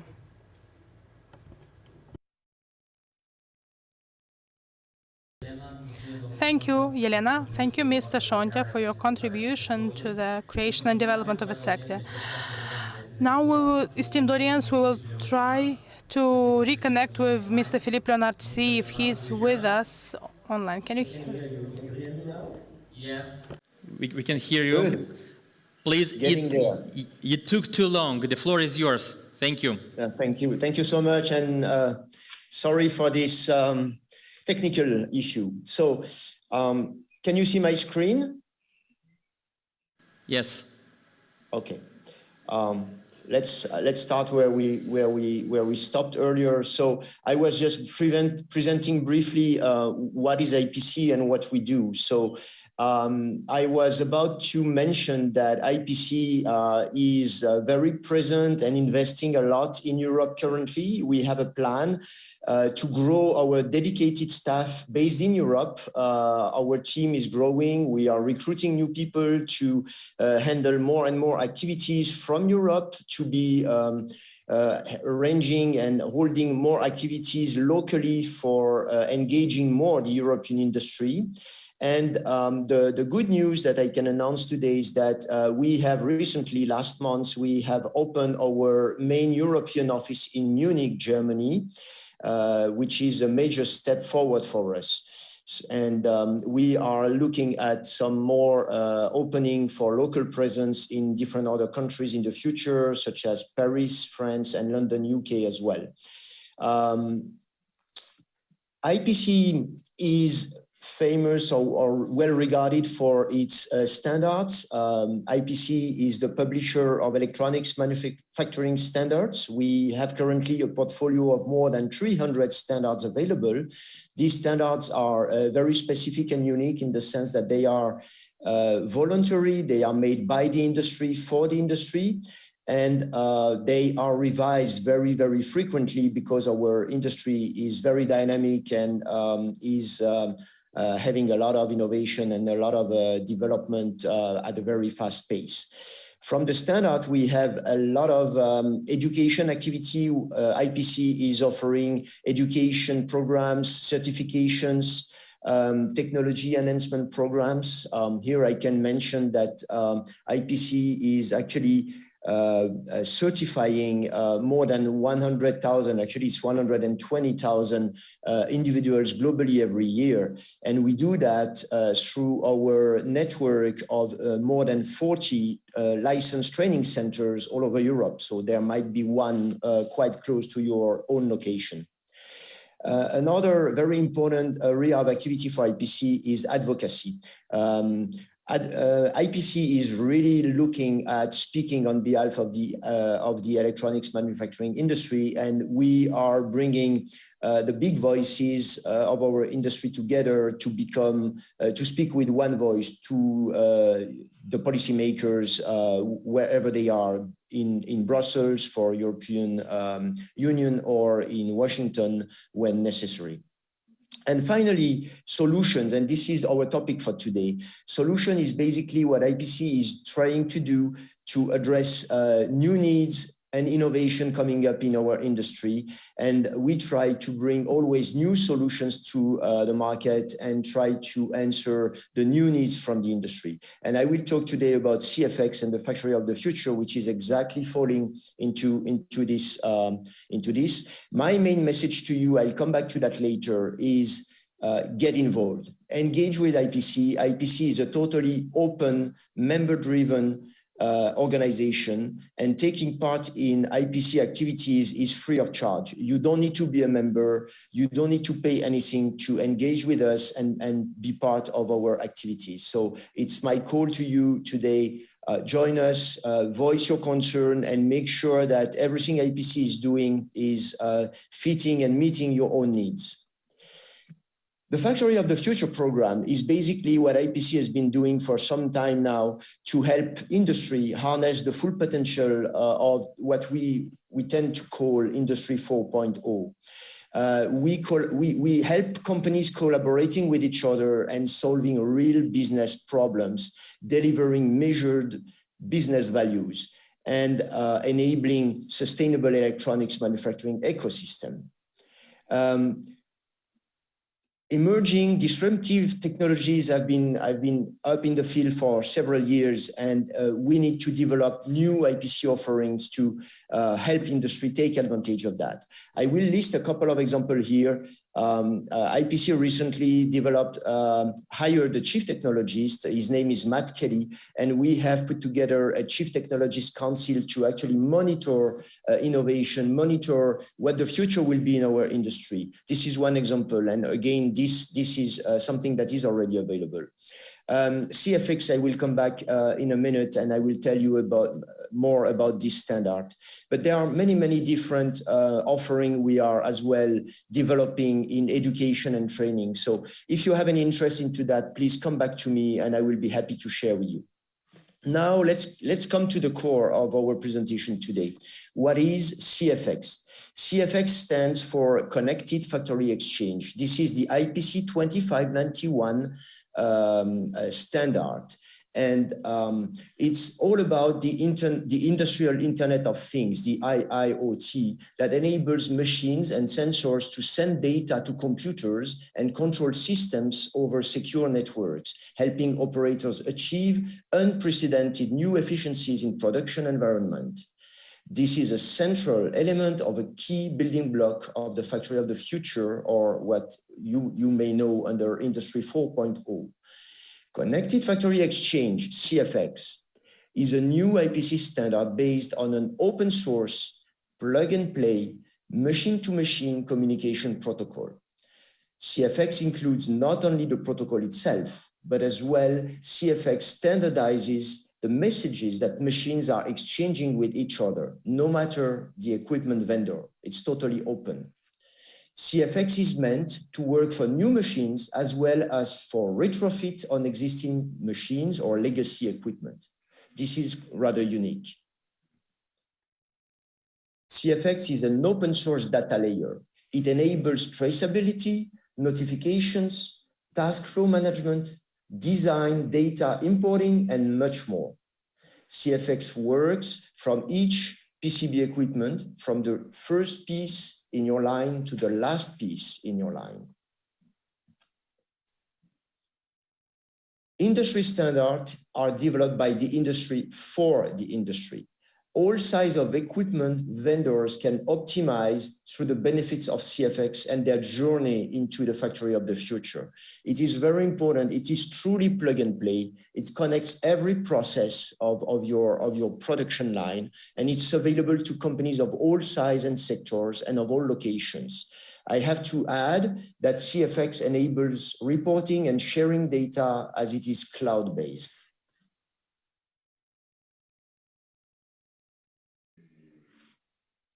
CFX is fully secure, and it utilizes the AMQP, which is the Banking Financial Transaction Industry Security System. The data CFX codes are written with JSON, which allows human readability. It means it's very important because it means that the code you are writing is actually understandable in some respect by human. It's kind of a meaningful code. Together now, with CFX, data have a defined common language. CFX allows reporting from the information on the product to the material on hand or the maintenance needed, and of course, the final product. The reports are unlimited, although the messaging is. This is the uniqueness of CFX, that the messages are standardized as well. And they have to be embedded into the CFX protocol. CFX messages are predefined and standardized. Through every step of the manufacturing process, CFX defines a set of messages that are suitable for the machines. Now let's come to the short history of CFX. As you can see here on this slide, it all started in 2019 with the Connected Factory Exchange Subcommittee that is named IPC 217 in our own jargon. We have had more than 300 companies participated so far. And as I mentioned earlier, participation is free. And I can only encourage you to contribute and influence and join so you can get access to the newer version and to the revision process of CFX. Currently, we are in the version 1.4, which is a current version of CFX. The version 1.3 was published in March 2021, and it was making all the messages mandatory from the version 1.2. Then in the current version, we added design, digital product exchange, and Hermes interoperability into the standards. And the next version is coming up sometime during the summer this year, which is the 1.5. And it will bring cleaning equipment on board on CFX.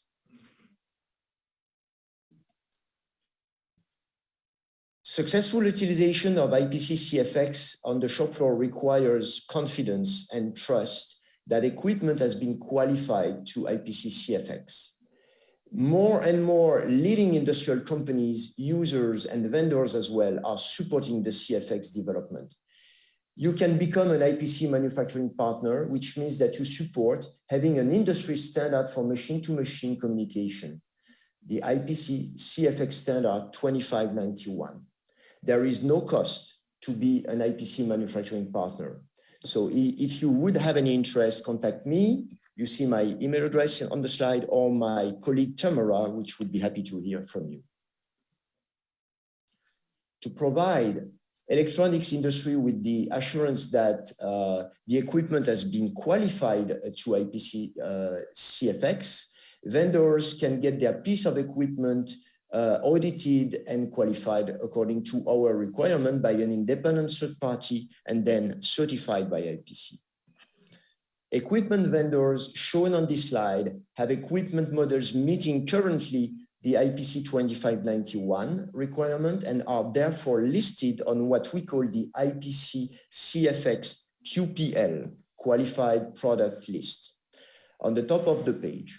On the bottom of the page, you see some vendors that have their equipment currently under qualification process.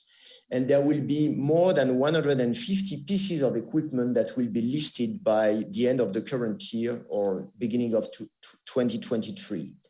And I hope, I'm sure we will have more great news to come soon. So that was my short piece on IPC CFX.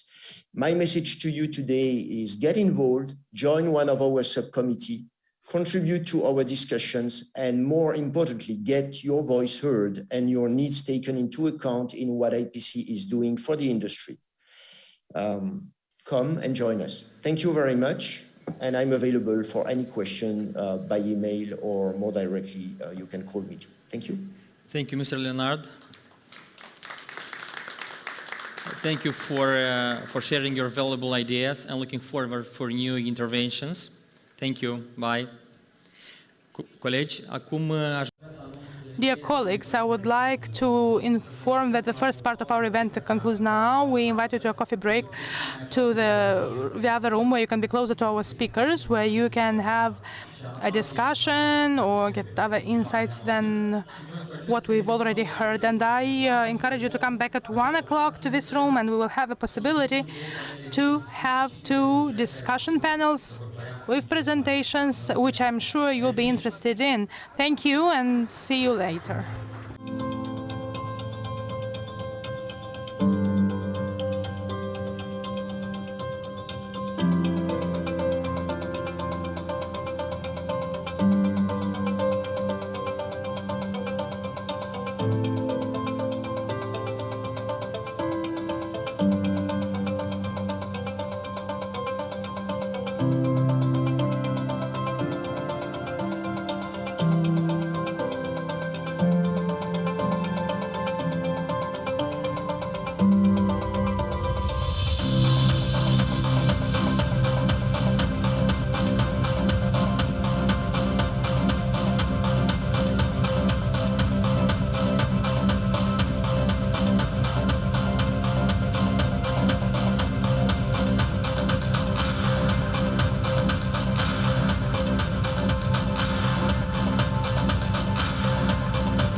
Stimată audiență, dragi prieteni, vă rugăm să vă ocupați locurile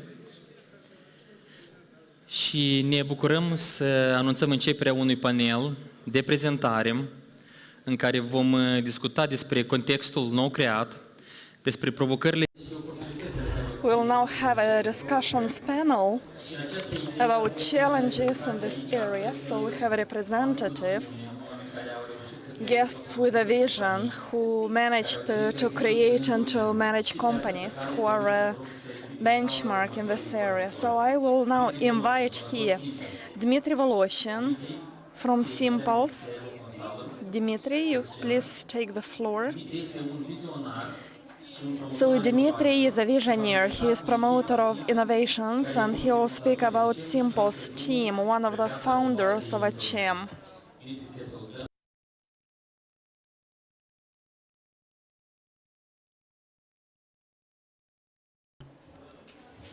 Раз, два, три. О, работает хорошо.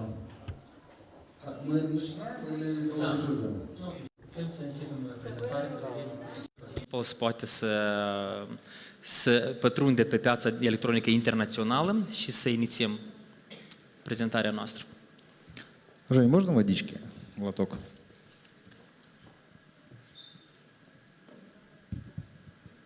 Так, а где все электронщики? Почему пустой зал? Что происходит? Where are all the representatives of electronics?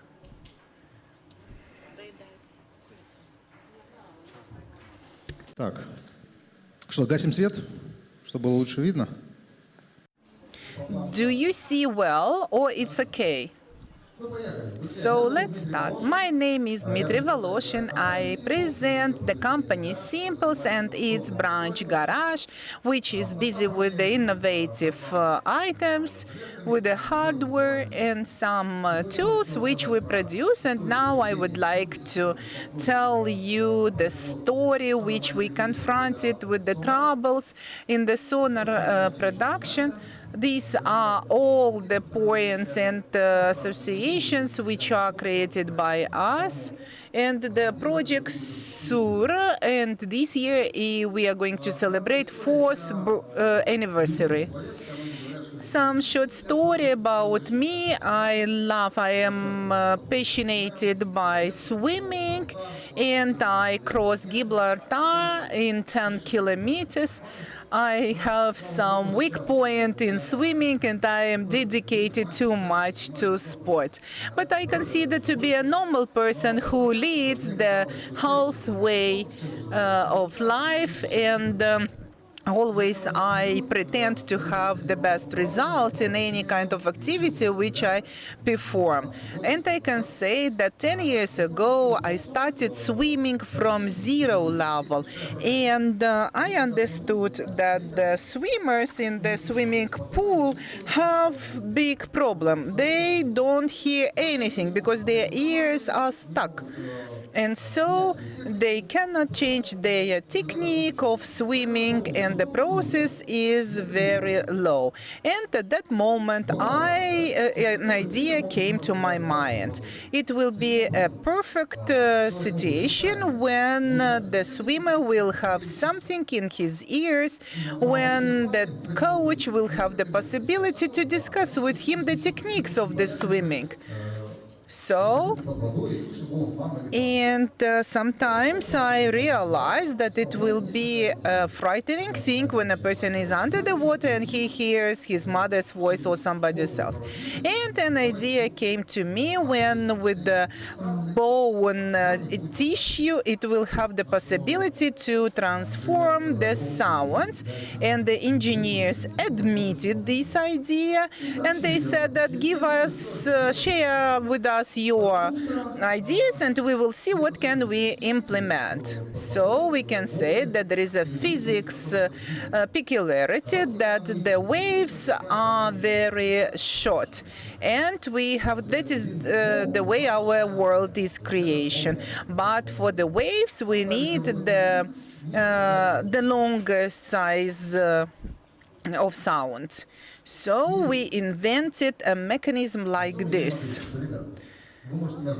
Then we consulted with engineers and I said to them, okay, we take into consideration all the peculiarities of our world, but nevertheless we have to create something in order to be effective. It is the first radio which was innovated. It had the antenna and the small item which transforms all the sounds into the ear. It is not complicated technology, and we decided to create this innovation in such a way. We introduced it to the swimmers and we followed the results. We have no sound, but I have some more mini films which are extremely interesting for you. So, nevertheless, you will have the possibility to follow how does this radio worked. It worked. And the second point, which was extremely important for me, that I liked the process of this creation. I was hearing the coach and I could follow his instructions. So we are going to solve the sound.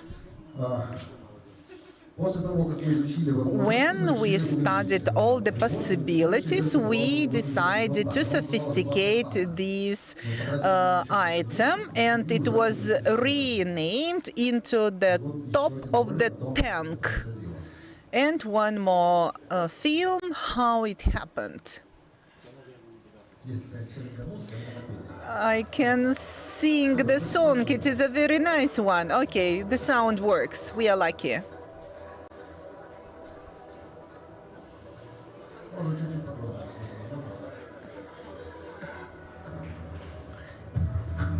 The operators could make the sound a little bit loud if they have the possibility.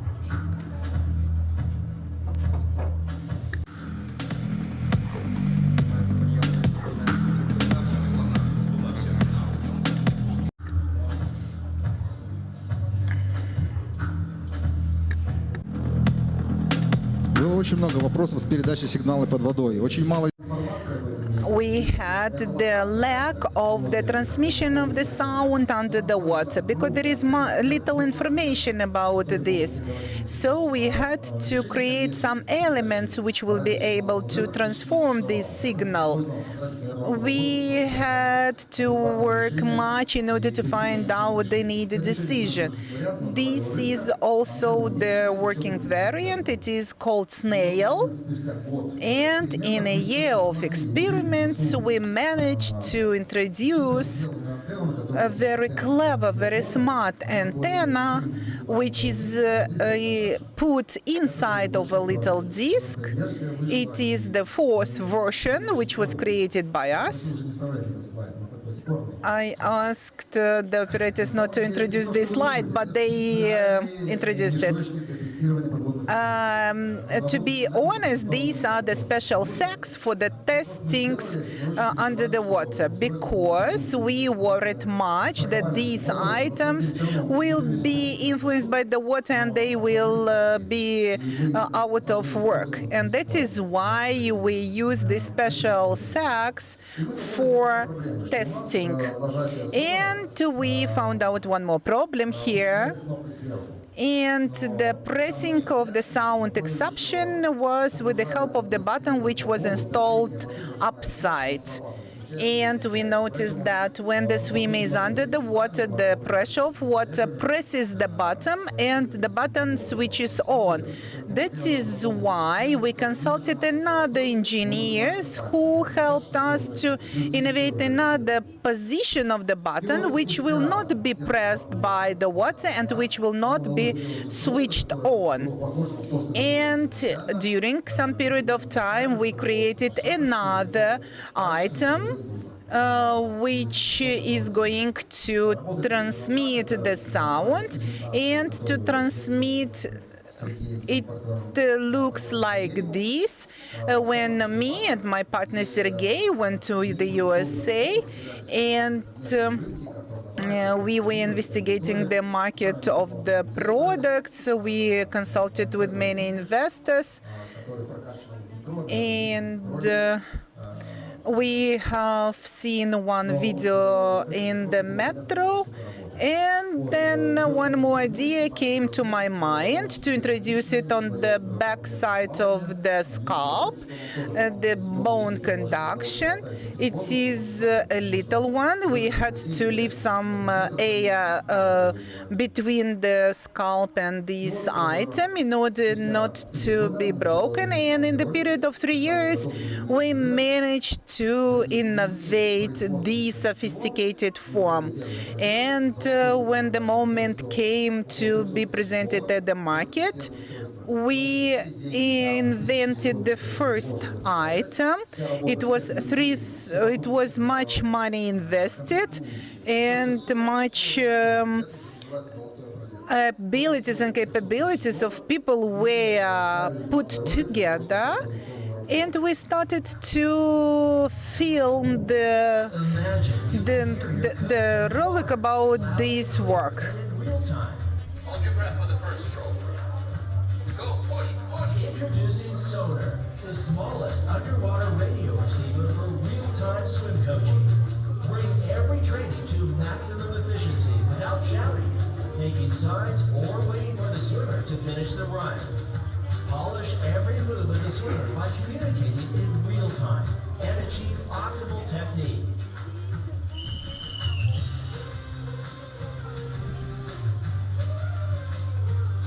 Wear your sonar as you like, under your cap or on your goggles, and don't worry about losing it as it floats.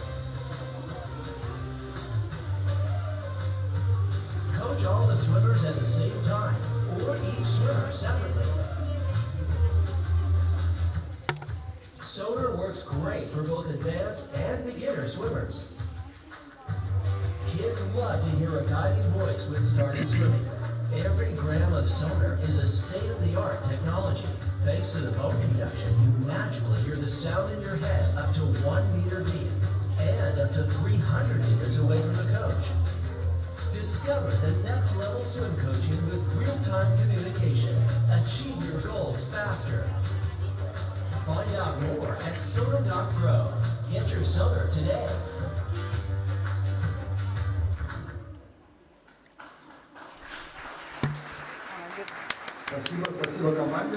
Thank you very much. Thank you very much for my team, because we were the representative of Republic of Moldova.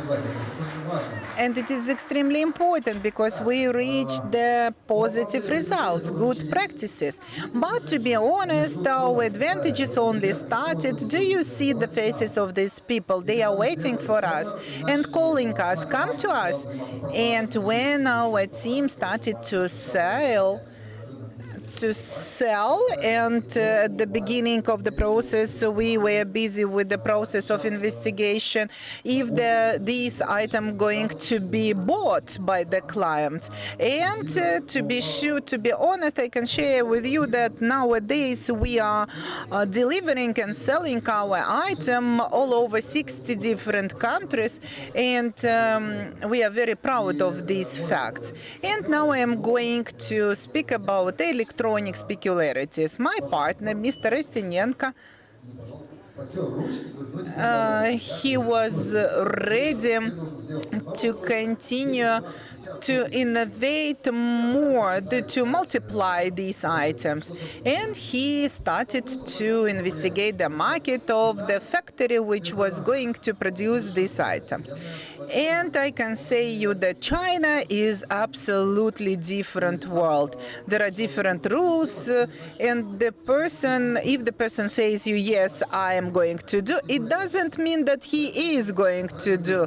So the half of the year we spent just time in searching the factory which will be able to produce this item. It also happened that with some factories factories, we signed the contracts for some tools, and the other tools were produced by the other factories.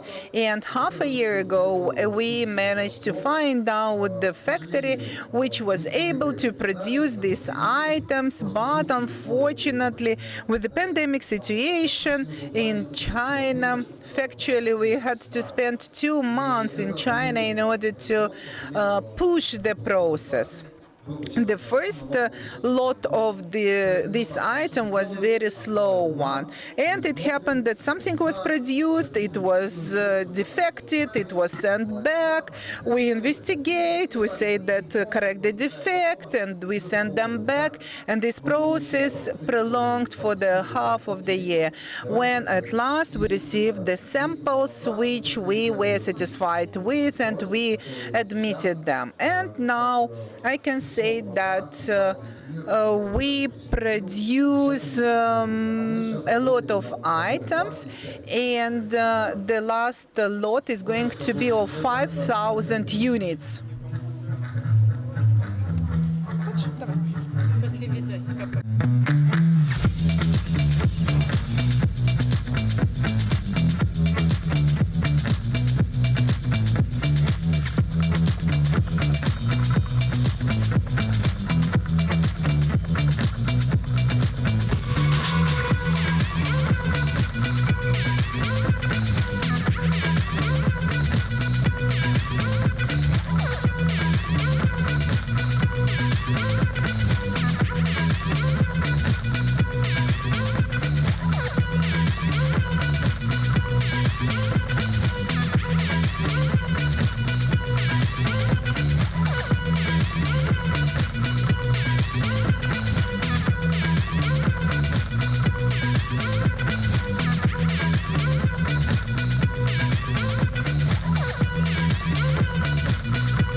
So now we have a whole bag of sonars that we send all over the world from our factory in China. And with the challenge that we faced is that some of the parts we couldn't get because now, you know, there's a crisis because of the logistics.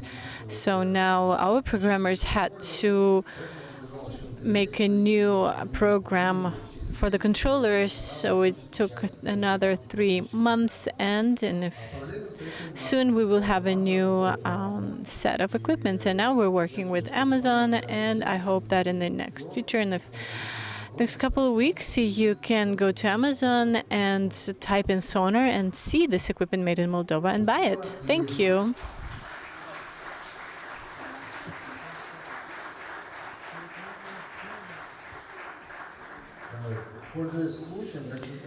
I would also like to say that now we're working on a new equipment, Sonar 2, equipment that will talk on itself with the swimmer. It will communicate the time that was swam and another data, and we're planning to do this year and to make this small revolution in the swimming world. Thank you.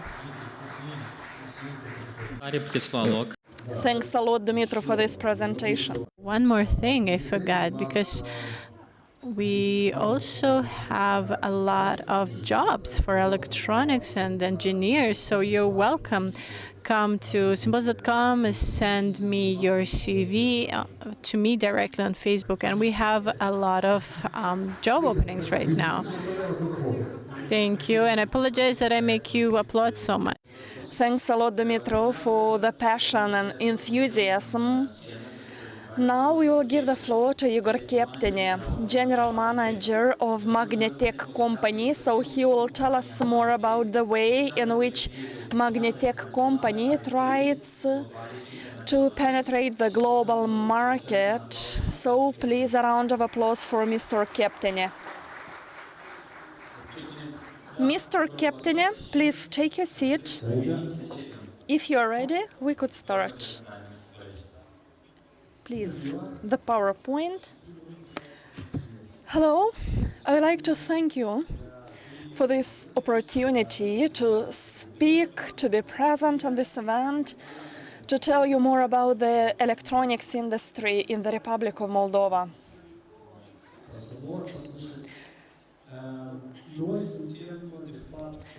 We are the company which is a foreign capital company in Moldova, established in the Republic of Moldova, but under the guidance of a German group, Magnitec, which is established like 30 kilometers from Frankfurt in a smaller town. The history is that in 1984, when the company was established, it all started in a family of engineers, which practically from a stone extracted in the mountains started to produce massively conductor components which have high demand on the international market. There are 5 locations of this company, one in Moldova. 4 of them are manufacturing entities, A to Z. More than 1,000 developments are performed by these engineers. So you see, for 40 years, this engineering spirit was like a philosophy from 1984 until today. Today in the Republic of Moldova, we produce electromagnetic core elements which could be used in different areas, in industry, in automotives, in safety, individual safety and security. So our magnetic elements consist of nanocrystalline soft magnetic alloy. It has certain properties compared to its technical competitor, which is the ferrite. Mainly, it's of smaller dimensions and it has a certain high-level permeability characteristics. So you see, we are competitive since we are better from the point of view of size, space occupied.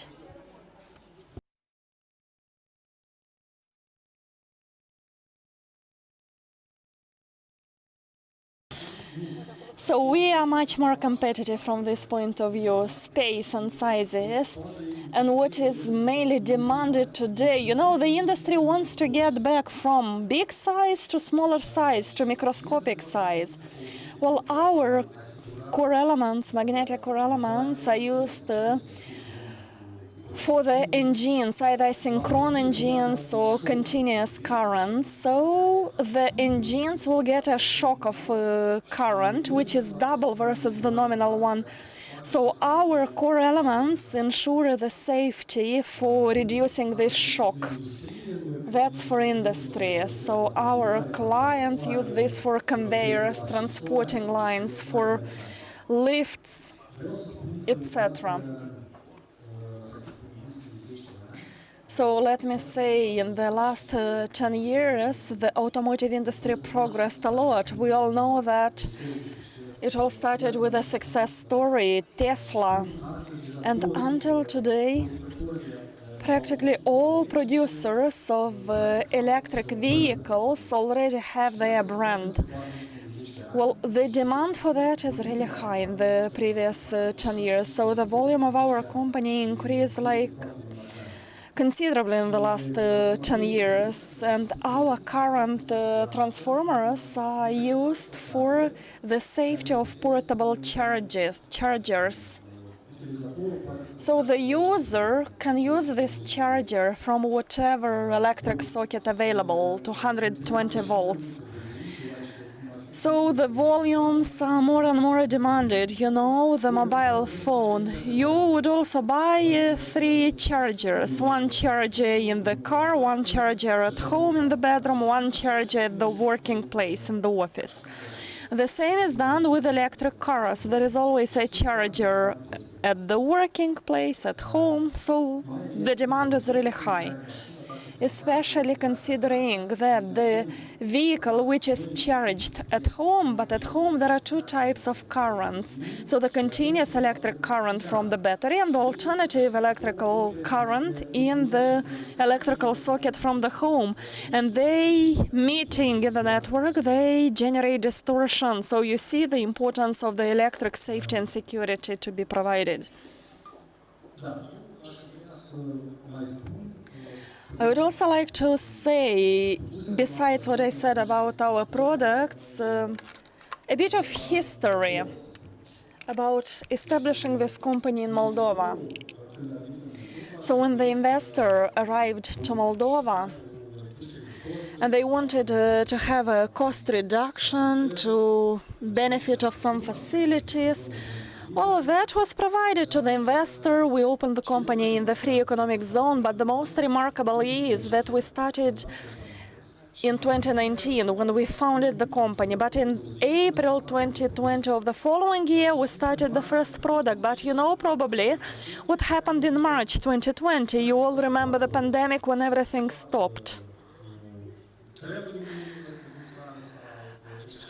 Movement, traveling, exchange of experience stopped from country to country, and we were like at the crossroads. We had to take a decision. What's next? Do we shut everything up or we still try to survive? Well, here we tried and we succeeded to persuade the leadership of the company, and I'm very grateful for their trust at that point. And we practically had to create things by ourselves on our own and to learn how to do this. And actually that had an impact on the future. For example, at the end of 2020, we've been already on 150 persons in production. Now, beginning of 2022, there are 350 persons involved in the production. Most important is that this impact showed a very high level of performance indicators. In 2 years, we got 100% productivity. So this is really considerable at the global level, taking the reference at the global level. And this success is mainly due to our team, the team which was established, the team which was trained and which was willing to do something new. In this regard, definitely, yes, it's necessary to develop knowledge. It is still relevant to share experience. I believe that is very important, and that's exactly why I'm speaking in front of you here. That was shortly on my side. Well, it's good that we speak in Techville, hosted by the Technical University. And I remember 12 years ago, I graduated the same university. I had my bachelor's thesis regarding the renewable energy sources. Well, for me, that's really emotional today. That's why I like to pass my message, not only to the ones from the electronics industry, but also to the students, the current students. I would suggest them to learn a lot, to be hungry for knowledge, because that's the precondition for our future and for the better future for our children. Thanks a lot. A round of applause for you. Thank you for your interesting presentation and sophisticated products that you try to manufacture. We will continue now, esteemed audience, with our discussion panel, and it's my honor to invite Mr. Vitaly Shano on stage, who is one of the founders of Tram and the chairperson of Tram. He's a founder and director of Informed Business Company, and we think he will passionately share with us his vision in developing modern digital solutions for the public transportation. Hello, Mr. Shano.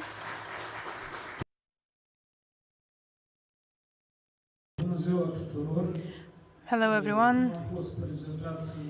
As it was mentioned, I am the director of a technical scientific company, Informed Business, and the speech I have today, together with my presentation, are divided into two parts. First, I will tell you about our company, who we are, what we do, and the second part is presenting an investment project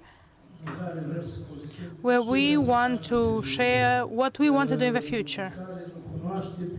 Who doesn't know, on my right side, on two tables, we have stands with the equipment that our company manufactures. And I would like to tell you, because it's an anecdote from our life. It was back in 2000 that if we didn't involve, I think trolley buses wouldn't be working in Chisinau right now.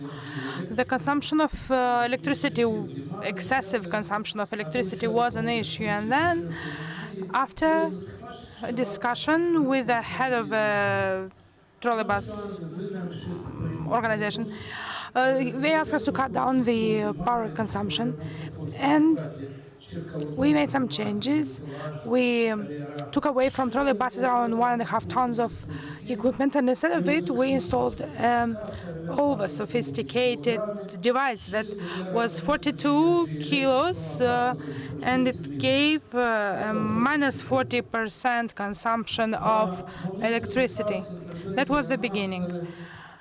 At this point, I think our company, in a radius of 1,500 kilometers, I know other companies that would work in the steel field.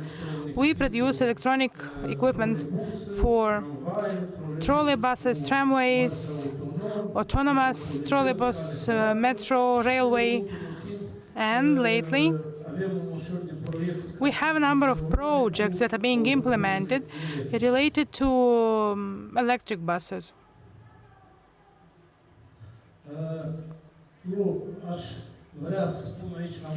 I told you that we started production in 2001, but currently our company, step by step, so we started in 2003 with the transport factory from Volgograd. That was our first export, and right now we have over 120 cities where they use our equipment, starting from Vladivostok, nearby Japan, to San Francisco, that would be horizontally, and after beyond the polar circle in Murmansk, and down to Bishkek in Kyrgyzstan. Over the last years, we had to cooperate because the Moldovan market is quite small, so we had to cooperate with a number of electric transport producers. So I think that as of today, we have a close cooperation with more than 10 producers from various countries, Belarus, Ukraine, Russia, and from the European community as well. And I would like to say that today, together with the Department for Electric Transport and Mayoralty of Chisinau, have a very strong cooperation. Since 2000 and until now, all trolley buses have been equipped with electronic direction system, and you can imagine we have 44 out of 450 trolley buses, we have 40% saving of electricity. Another big project that we implemented in 2015, you know, there are these trolley buses called autonomous trolley buses. The first trolley bus route like that was opened towards the airport, and it raised so many questions. Many people were afraid it wouldn't work. Right now, in Chisinau city, we have 9 routes with autonomous trolley buses, such as going to Durlești, Trușeni, Stăuceni, and so on. These 9 routes save, well, when they are driving as trolley buses, driving as buses, they are saving, so they have around 150 kilometers, and if we estimate that building 1 kilometer of trolleybus infrastructure is 700,000 euros, I think if we multiply that would be over 1 million euros. That is only the effect of this. If we multiply it by 10, which is the life cycle of a trolleybus, we can say that the mayoralty saves 10 million per year, and I think around 15 million savings from electricity, which means Chisinau City Hall currently saves, oftentimes they don't even realize, but they have a saving of around 20 million euros per year, which is a quite significant amount. For these reasons,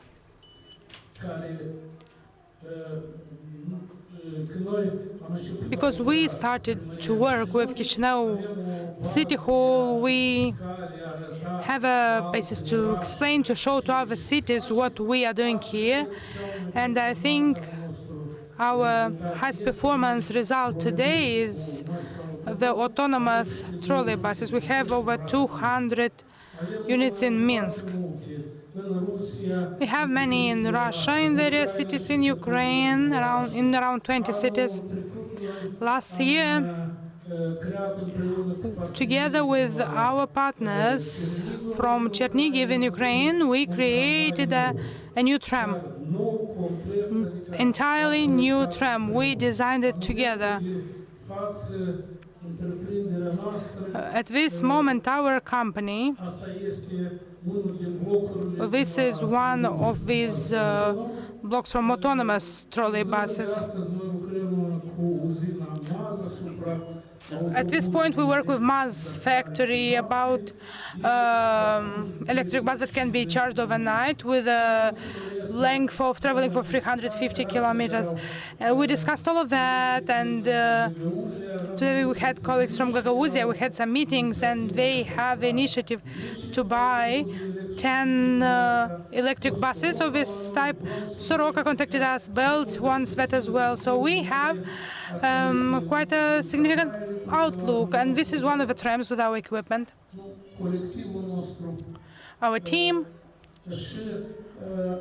and we have potential to deliver a number of electric buses at prices that I think are at least twice lower than the price in the EU. This is what I wanted to tell you about our company. If you have questions, I'm ready to answer. However, my second part of the presentation will be about an investment project. It emerged based on a number of needs, and having extensive experience in producing electronics and having various partners who told us, why shouldn't we produce together and set up in Chisinau a number of means of transport. As you know, the electric engine in maximum 10 years will exclude the internal combustion engines. So this is a quite interesting outlook. So on the basis of Tram factory, we decided to come up with an investment project by means of which we would like to focus to join our capacity of producing electronics and develop some related directions of activity to assemble electric trolleybuses. We also have suggestions to assemble trams here. We want to move our lab that we currently hold at our company. We want to move it to Tracom. So we want to create a number of scientific research labs in order to provide lab and internship space for Technical University of Moldova and other development education institutions. A topical subject today other photovoltaic panels. And lately, in connection to what is happening in our region, there are questions about, or requests about sources to store electricity in case if that stops, to be able to have some autonomous supply. That is for state authorities, administration bodies, healthcare facilities, police, and so on. Therefore, we are now assembling and testing such an equipment of accumulating electricity that will be able to store around 200 kilowatts and be able to deliver it up to 100 kilowatts per hour. This is a new product, and one of the blocks of this type you can see over there on the table. These are latest generation models. We are working from the same Hong Kong factory that Tesla works with.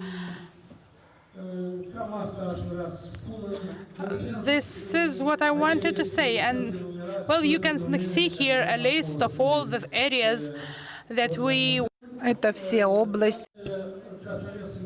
For you to have some understanding, this investment project, we want to get 15,000 square meters under production and 3,000 square meters for office space. And when we say office, we mean labs, training rooms, and so on. So currently, the premises are, as you see, this used to be the tractor assembly line in Tracom, and in 30 years it degraded to this, what you see on the screen. But we have a project, we have a vision. The amount of the investment that we plan to make is up to 18 months. It will be at least 4 million euros Moldovan investment. What else can I say? When we say 18 months, we mean to finalize, but the first stages we are ready to have them in 4 or 5 months to start carrying out the first activities there. This is how it should look like. The halls this is the place you saw in the previous picture. This is how it should look like. This is one of our partners in St. Petersburg. And you can see here what a modern tram assembly hall looks like.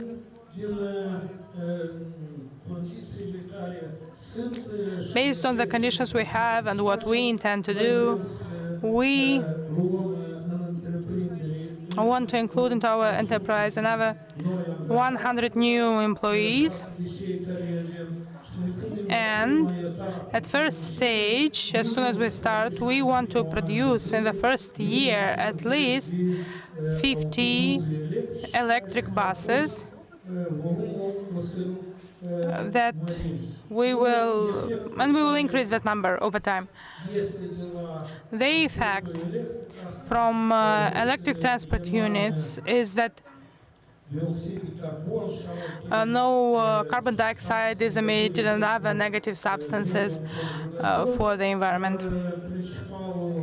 But the most important thing, as I told you, the return of an electric engine is 95 to 98%, while the return of an internal combustion engine is 23 to 30% at most. So only from this point of view, looking at it, it's already a great saving.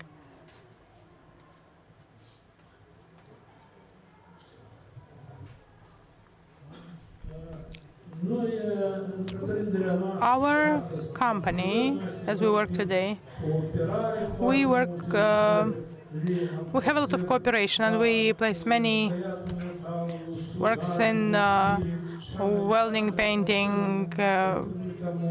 So we place such works in Moldova. And if we implement this project and And if it is implemented in Moldova, I think that additionally we could place additional orders for other companies that employ over 1,000 employees. Besides the existing effects, Moldova would have the ability to purchase cheaper electronic equipment, would have a good image in our region here in between Ukraine, Romania and the European Union. And all of these things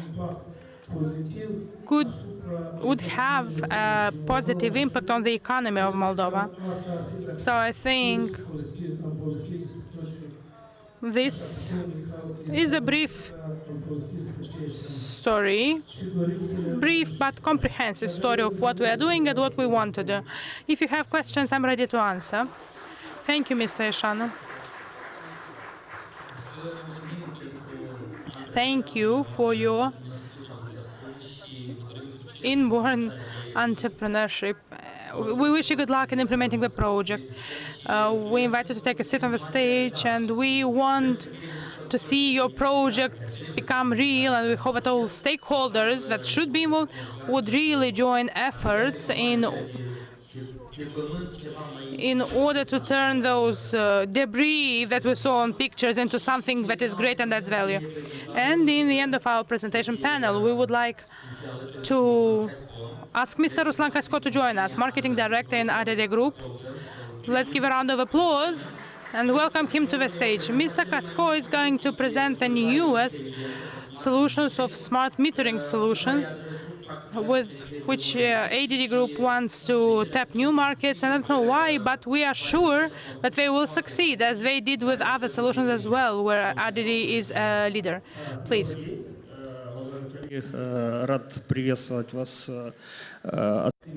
Hello, dear colleagues. I would like to greet you on behalf of our team, and I am very glad to participate in today's event.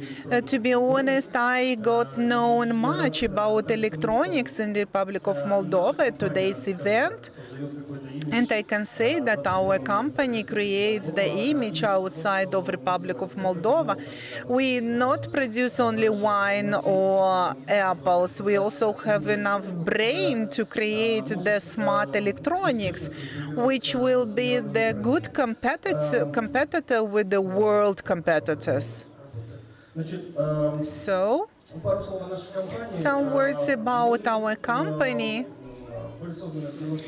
Our company was created in 1992 during the historical process of our development. Our main focus was on the industry of energetics and telecommunications.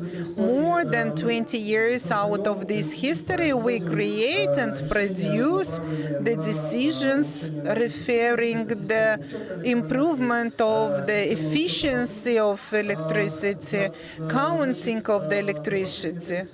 During the last 30 years of experience in design and manufacturing of smart metering solutions, and our tools were delivered to European countries, Asian countries, and nowadays we close cooperate with Romania, Bulgaria, and also we try to cover Latin America markets with our account for water, and also to be introduced in Indian market, which is evaluated on 250 million of counters for the next years.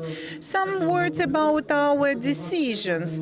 So, as I have already told you, that during the last 20 years, we are concentrated on the efficient decisions concerning the efficiency of resources of water and electricity. And for these solutions, this, we created two different brands. ADAX brand, this is the solution for counting of electricity metering. Brand ADRA, this is the water metering brand. And ADERA, this is the new created brand which was created the last year. It is dedicated to sub-metering for hotels and rental properties.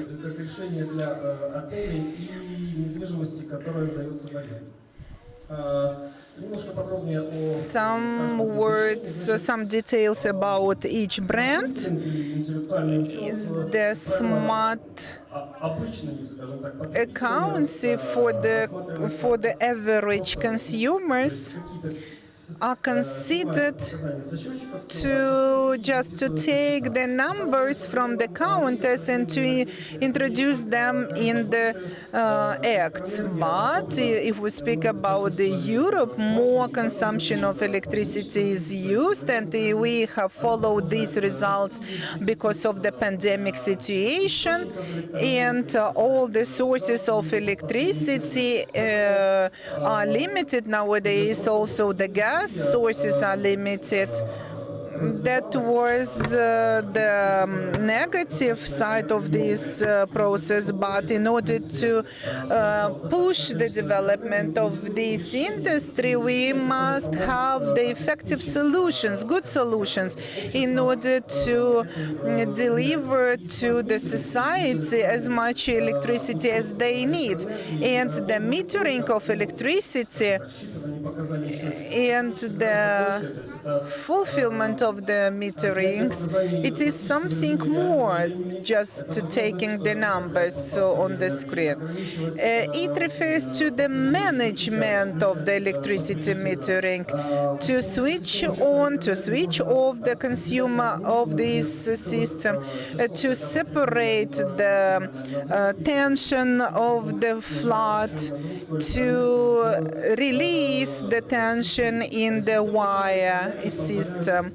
So the meterings offers us the possibility to control the flood of the electricity in the networks. And it could be taken into consideration when some repairing works are going to take place in this network, with the purpose to deliver those amount of electricity which the consumer signed in the contract with the institution which is delivering this electricity.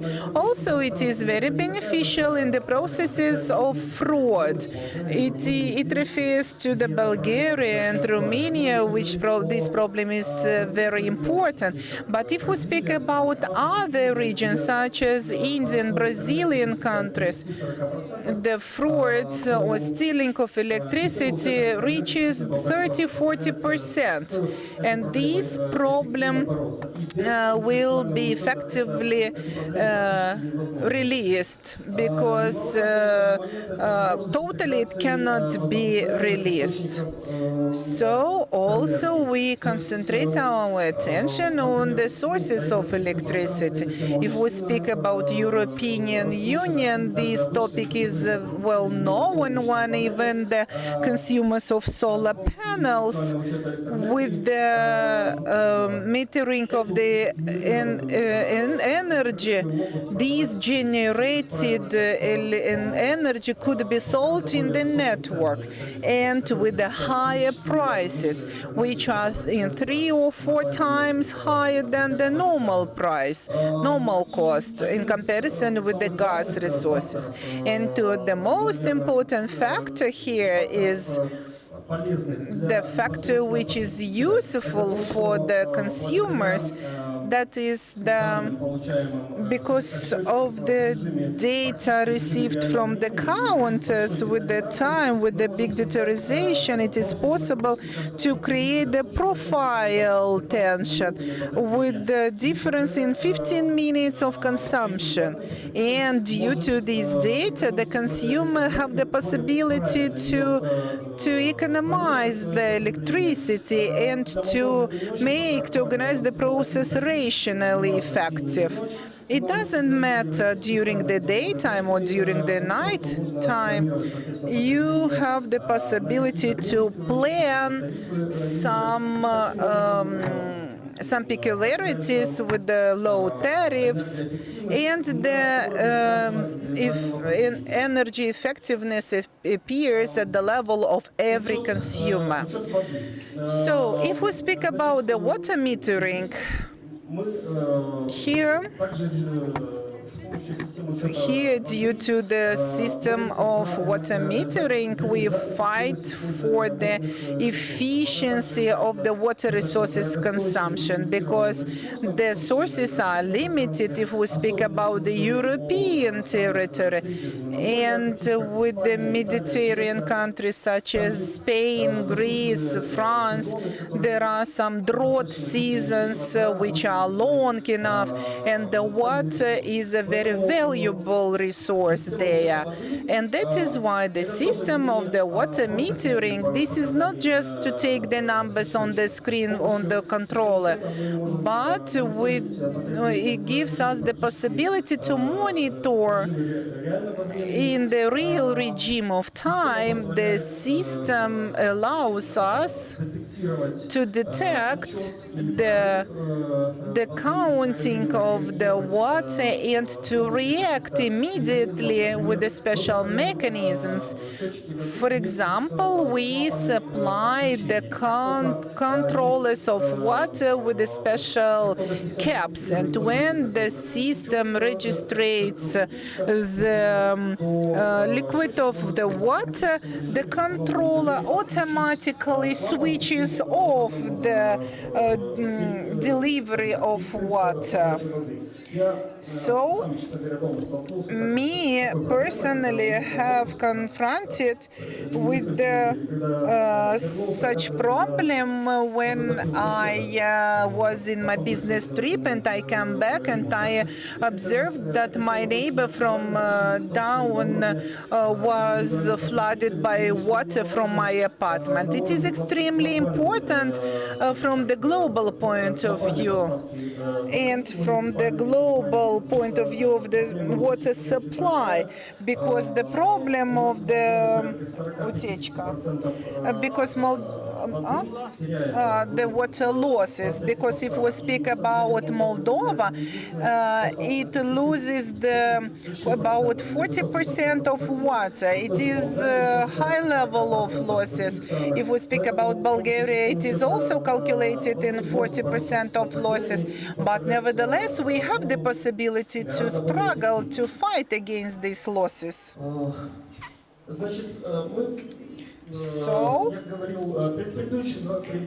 as I have already told you about the previous two solutions, they are directed to such big institutions as municipality territories, the water metering, electricity metering, but as we have already told and stressed, that water metering and electricity metering is extremely important for the hotels and from the real estate which is in rent. And I'm going to tell you why.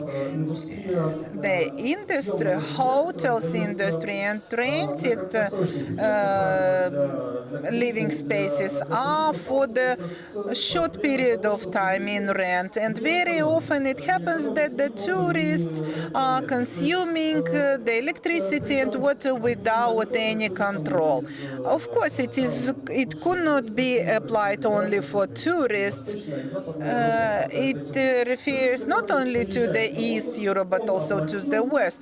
The person who comes for the holiday, he pays the hotel room or the rented apartment, and he has no motivation to economize these resources.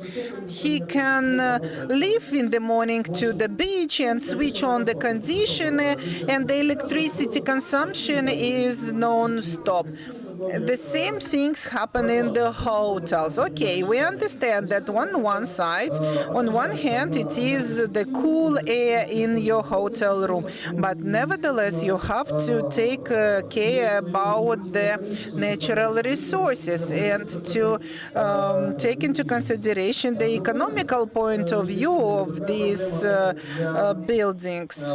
And also, the second problem refers to the living spaces in rent for the long period of time. So the problem here is not in the fighting of the electricity and water resources, but in the other side. So there is a solution which can help to solve this problem. When the consumer will have the possibility to pay for the water and for electricity very quickly with the help of the telephone application. And in this case, the owners of the rented flats or the owners of the hotels will separate the cost of the accommodations with the services. What does the system present itself? First of all, we have to install the water controllers or electricity controllers, which will be installed with the automatical switching off out of the central network. It has to be introduced also the integrated system of the payments, because we have a cloud service which is regulating with the whole system. How does it work? The person he introduces this application into his smartphone, or he buys this application. And also with the help of this application, he shares the data from the controller, and the controller supplies the certain amount of water or electricity which was bought. At the moment when the person leaves the flat, and the sum of money which was not used for the payment, it is returned to the account of the consumer. By the way, the money of the hotel or the owner of the flat will receive the payment automatically with the help of this payment application. Practically, everybody knows, because we have enough practice with these electronical scooters which are put all over the city. Our system works absolutely the same way, but instead of the scooters, electronical scooters, we speak about electricity or water.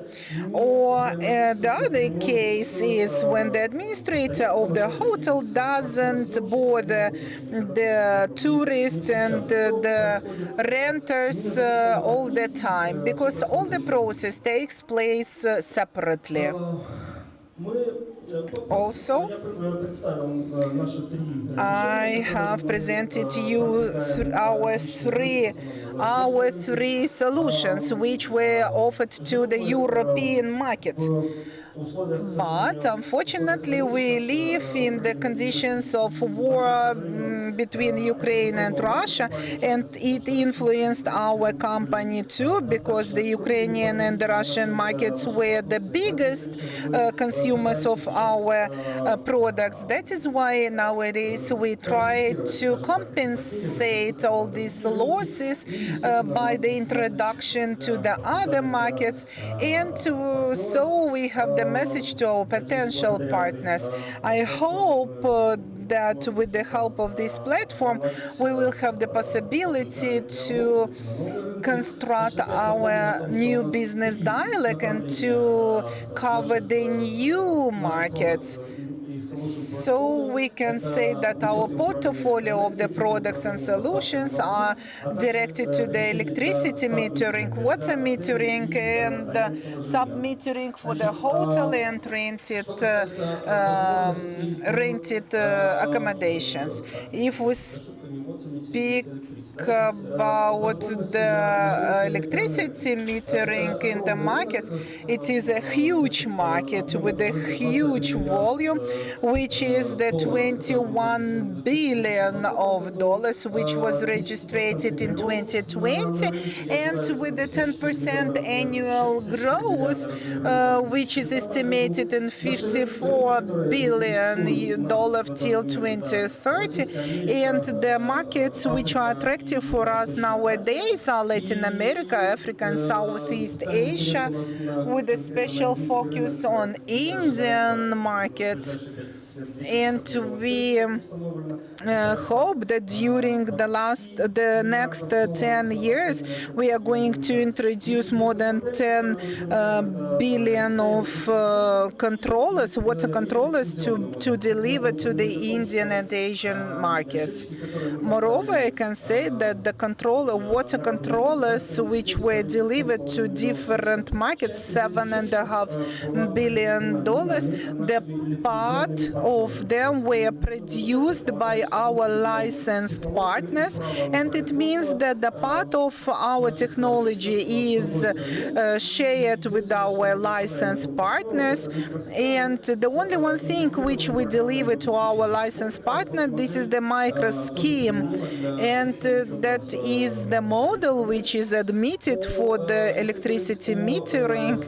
And if we speak about the partnership of the water metering, it is also a very large market, and it was estimated from 2020, and we hope we plan the growth forecast for $9 billion till 2030, with a 7.5% of annual growth, and it is a dynamically developing market. There are not so many competitors for us at this market. There are some smart solutions which allow us to meter not only water but the electricity, and to limit the consumption and delivery of water and electricity. And also we elaborated the organizational model which allows to the big industries to control these water and electricity resources. Also, we allow the partnership opportunities in sub-metering. This is so-called our startup project, which was elaborated this year. At the end of this year, it is going to be presented, and you need only the investment and the product. The product is unique one. There are no analogies to it. Nobody is offering the same solutions, and the fact that our competitors don't have the same solution, it is advantage and disadvantage. Advantage it is that they have to create the demand for it, and nevertheless we are open for the cooperation, and we are searching not only the partners but also the investors. Thank you very much for your attention.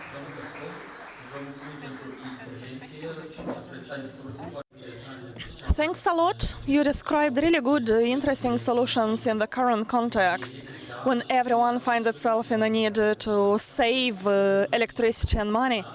So it's also a good lesson learned. We need to know how to save.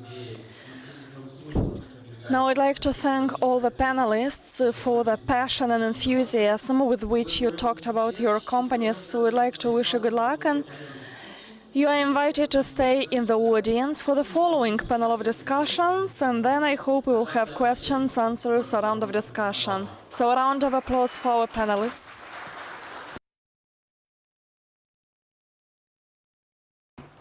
Please take your seats in the audience. Dear guests, dear audience, we will now proceed with an interactive panel of discussions, a Q&A session. I hope there will not only be questions but also answers. So I'd like to invite another round of speakers. Mr. Viorel Bostan, Professor, Rector of Technical University. A round of applause for the Rector. Remotely, we will have Oleg Lupan connected. He is the Technical University Head of Microelectronics and Biomedical Engineering. So, dear colleagues, please confirm whether we have connection with Mr. Lupan. Thank you. Also from this room, we'll invite Mr. Mihai Gorgos, Arob's company managing director, one of the ACEM founding companies. Welcome. You may choose the seat, wherever you like. And Vitaly Yashanu, president of ACEM and founder and director of Infobis company. And also in the room here, Andrei Kovalenko, Safe Logic company. Please come and take a seat. Online connection, Anatoly Sidorenko, the director of the Institute for Electronic Engineering and Nanotechnologies, Dumitru Ghiță, from the Academy of Science of Moldova. Dear colleagues, please confirm whether we have the connection. Thanks a lot for being patient until this time of the day. Let's start with the host of this event, with the Rector Bostan. I'd like to say that we would like to have a platform of discussion, and Moldova Technical University actually is the source of these skills and competencies. You educated the professionals, and we remember those skills and competencies which were developed in the 1990s. Mr. Bostan, now we have this association ACEM. Now we have a great first forum, Moldova Electronics Forum. In this context, could you please let us know your opinion? How prepared we currently are to embrace this industry? You see them involved, you see them numerous. What would you say about this? Thanks a lot for the highest appreciations towards the university, Moldova Technical University. I would pass this appreciation to our corpus of teachers, professors, who even besides this underfinancing, the crisis, the pandemics, they succeeded to promote this potential. You are right saying that the Moldova Technical University was the source, the origin of groups of researchers notorious at the global level in the area of nanotechnologies, nanomaterials, electronics. And yes, the Moldova Technical University is also the founder, one of the founders of the Association of the Electronics Companies in Moldova. And we have this forum. This responds to the three missions of our university: transfer of knowledge, generation of knowledge, like research and development, and another crucial mission which very frequently is somehow disregarded, but I should mention it. It solves the problems of the society. Undoubtedly, today, the Republic of Moldova meets several problems, and in my opinion, one of the biggest issues is the fact that the reindustrializing of Moldova is still on the agenda of the government, but we need an additional effort. What else is required? I mentioned this aspect of underfinancing for the higher education in our country. It's not about blaming somebody who did not do something that they were supposed to do. We understand very well the political developments in our country, but I hope our message is heard. We cannot train well-prepared engineers without a consistent financing. Engineering education has always been something costly. Training specialists in this area, in the area of education or in the social and humanities area, is different. But to prepare an engineer, some additional financing is needed because costly equipment is needed, well-equipped laboratories are needed.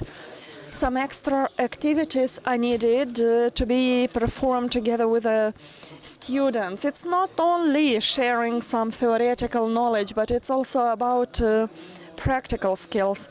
We are also joking in the university saying that you cannot learn to ride a bicycle unless you have the bicycle, unless you have the chance to do the first attempts practically to ride it.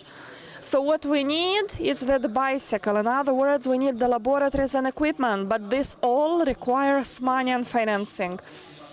Yes, a lot has changed in the previous 2 years. Finally, the formula for financing these institutions has changed. However, the amounts are still too little. And the only solution for us is to cooperate with the development partners and with the private entities, private partners. In our university, we managed to create some laboratory centers of excellence, to create really interesting hubs.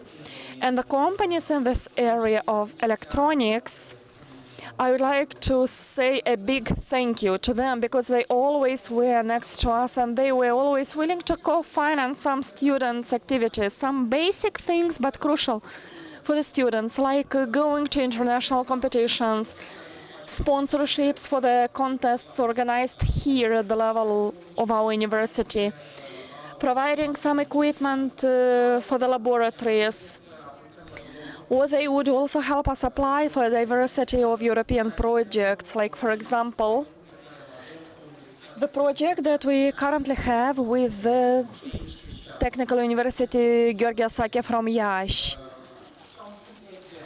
And just as an example, yes. You know the fact that many graduates of our university are already founders of notorious, well-known companies, or they work in the existing companies on the market, means that we are on the right pathway and altogether we can succeed to do more. And as a summary to what I was saying, yes, we are prepared and together we can achieve extraordinary things. And as I said, electronics should have a bright future in the Republic of Moldova. Thank you. Thanks a lot. We know that the Technical University is a founder member of Tram. It's in the avant-garde of this dialogue, sectors, businesses, the authorities. How do you see the format of further cooperation and what would be the perspective role of the Technical University? Because we will subsequently speak about the future perspectives. Where do you see the role of your university in this ecosystem? First and foremost, let's proceed from something well-known. The Technical University of Moldova is the only one engineering profile institution in the Republic of Moldova, and I think that's right. I mean, the Republic of Moldova may not afford the luxury to have another university of technical profile, even though some elements of engineering still exist in other institutions. But generally we have a monopoly, but this is a responsible monopoly. We never abuse it. We always try to be developed. We always try to create contents on the one hand, and on the other hand we'd like to have this research and development component in place. The format, to a great extent, exists. We just have to develop it. And mainly I speak here about integration with industries to have common research and development projects so that the students, including from cycle 1, bachelor's level, to also be involved in interesting projects. And why not, even as upon request of the business environment.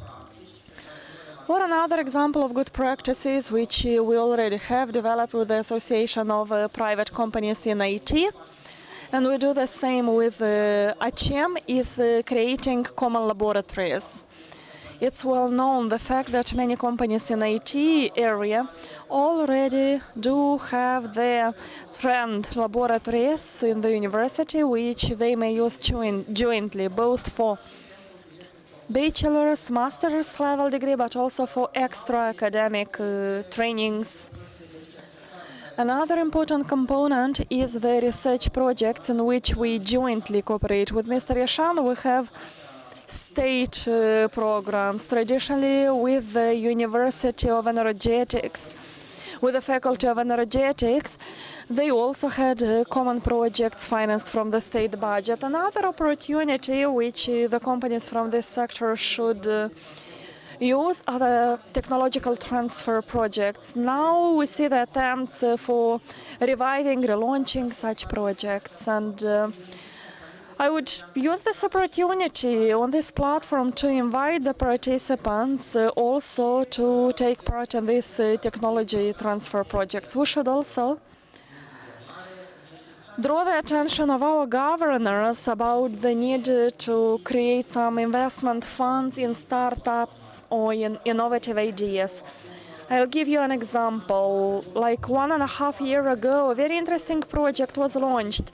2 graduates of our university, together with those from the Moldova State University, initiated the project of a first electric car created in the Moldovan Technical University. It was tested, but things stopped there.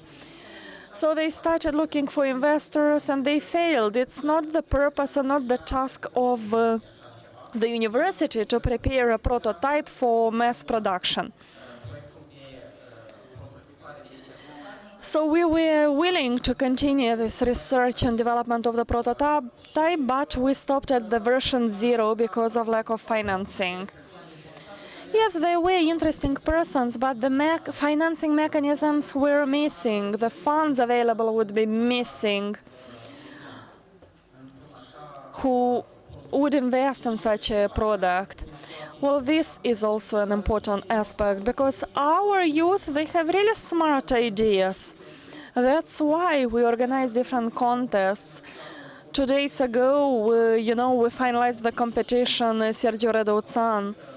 So many new ideas were launched. It was an international contest, and as usual, there were representatives of business environment, electronics, companies, associations were present. But these are singular, isolated examples. We need to arrange for something more sustainable. And altogether, we need to promote this profession of an engineer. That's another issue we encounter. Regretfully, many young people in the previous years would rather prefer going to study law or social humanities studies. They wouldn't go for engineering.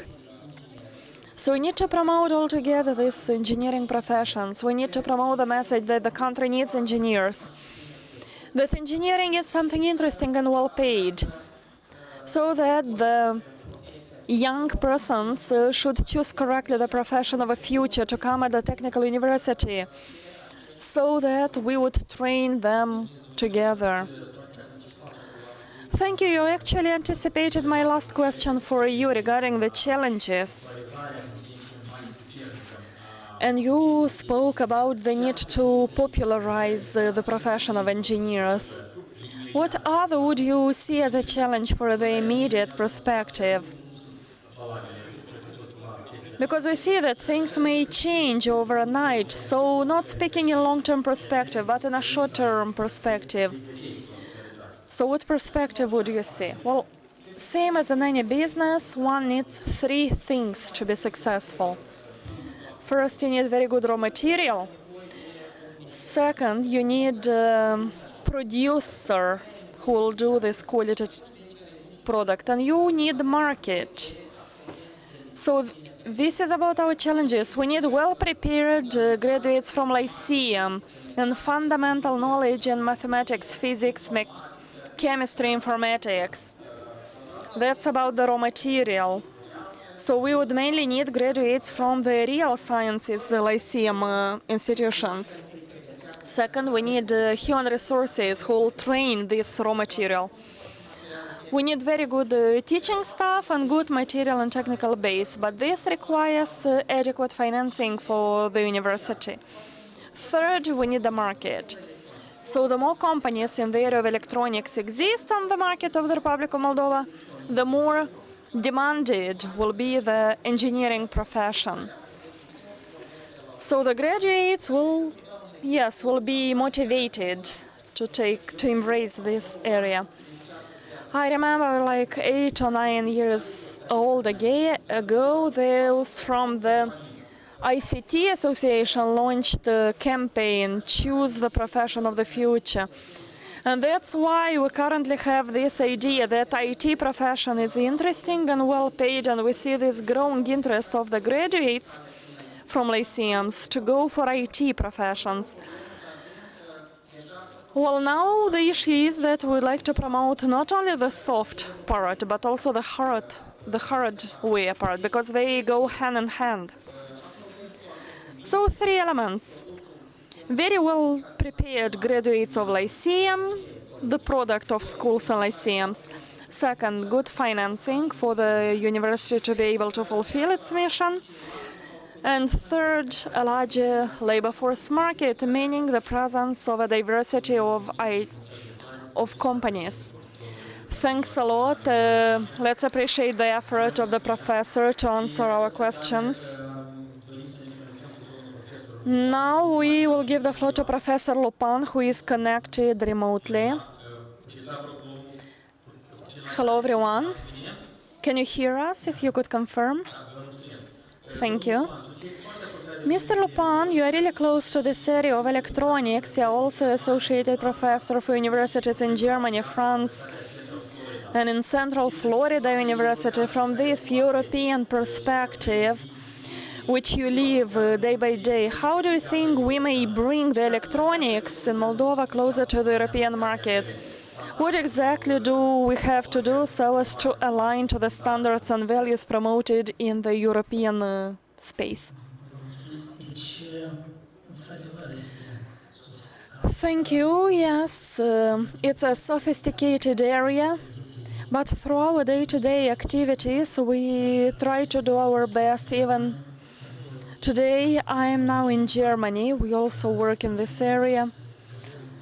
So I'm trying to find connections to do everything possible so that the Moldovan Technical University, so that the professors from the department, from the university, to be connected, to stay tuned, in other words, to keep them up to date regarding the research, and obviously being in different environments, interacting with different levels of professionals, starting with teaching staff, professors, PhD students, representatives of companies.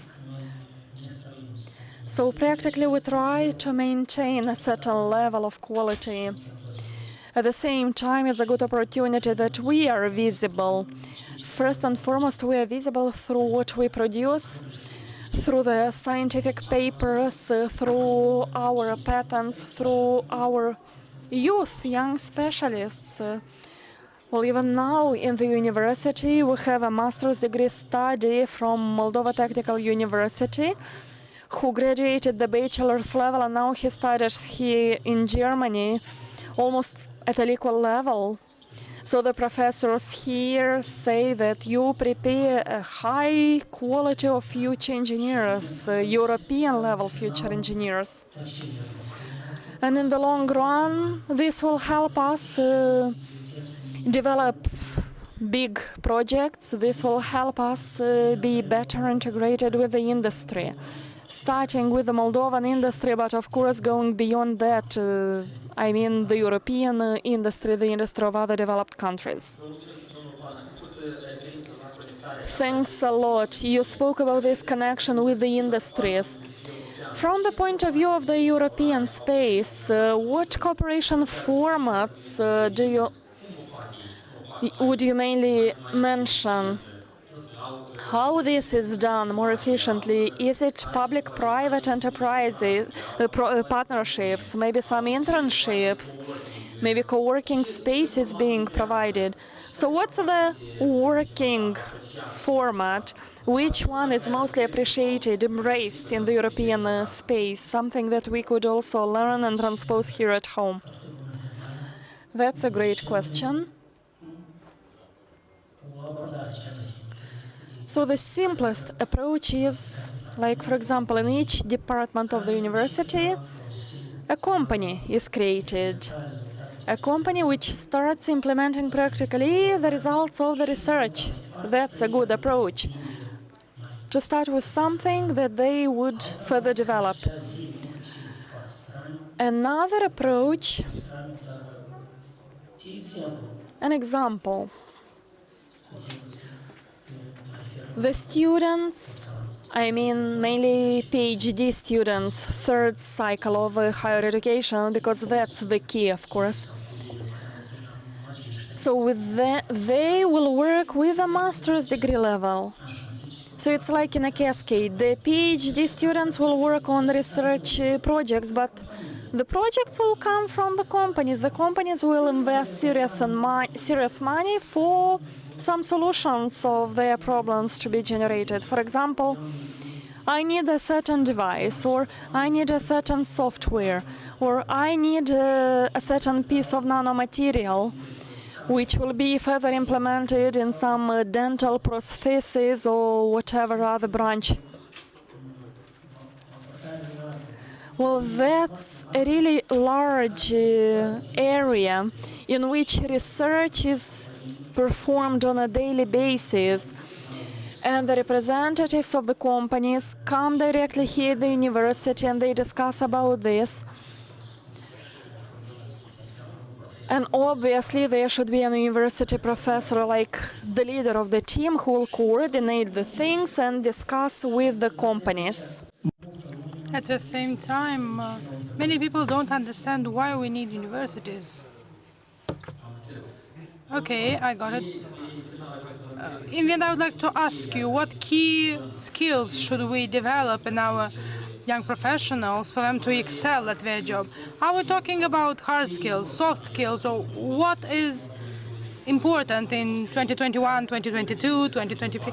Which are the core skills from the perspective of the profession you embrace?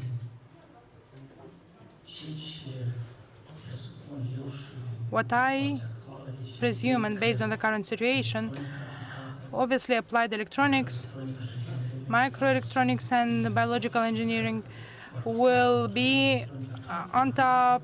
So we talk about applied electronics, programming various hardware. This can't go separate ways. You can't divide them because it's very expensive. You need to have very good professionals, teachers that would cover for all of these subjects, and we cannot split into 10 parts. So it's difficult enough to deal with one branch. It's not easy for us either. But of course, our students are aware of this. They learn what is interesting. And what I wanted to conclude from what I've seen during the forum, by the way, which is a very welcome and great idea. You see, every company that presented, each of you want 100, 1,000 new employees tomorrow, but where do we get them from? We need to educate them. Every company is different. Every company wants new staff with some professional skills, and we give them the foundation. We give them a solid foundation so that they can cope. For instance, today they are hired at a company that pays them a very good salary, but tomorrow another company comes who wants something more serious, some more complicated work, and that is the role of the university to retrain someone quite quickly so that the person can earn a higher salary. And as company directors mentioned, the salaries in Moldova are quite good today. We're talking 2,000–3,000 euros per month. It is a quite good salary for an engineer. Thank you, Mr. Lupan, for your time. You for managing to get connected with us. We encourage you to stay with us, to listen to the intervention of your colleagues, and we wish you good luck in everything you do and promoting the name of our countries in overseas universities. Thank you. Esteemed audience, we're back on our physical stage, and we'd like to greet Mr. Gorgos, the Director General of ROPS company, which is one of the founding companies of Tram, and this is an automotive company and the result of a beautiful partnership. Can you tell us a bit more how this Moldovan foreign partnership was created? Well, since you asked me how it was created, you know, absolutely accidentally, 11 years ago, sharp, 24th of March, our company started in Chisinau. So we turned 11 years today. Congrats. And when I was sitting in the room, colleagues were saying, are you coming to us with champagne or should we come to Techwell with a champagne? Well, did anyone come? No, they are waiting for me at the office. So how did it happen? Initially, we started to cooperate with a company from Cluj-Napoca. The first projects were web projects, most simple. But once during a discussion, there was a question, wouldn't it be possible for us to do something else? But would we have professionals for us to do something else? And the first project that was developed here was about some screen wipers, windscreen wipers. So what is it actually for? It's a little engine, actually. And the question was, can we find professionals able to program that little engine?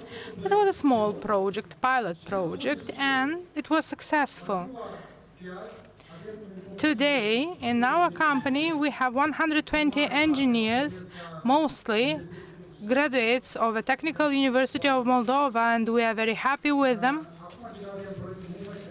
We have much more serious projects currently. We have the keyless system for cars, we have wireless charging, infotainment systems,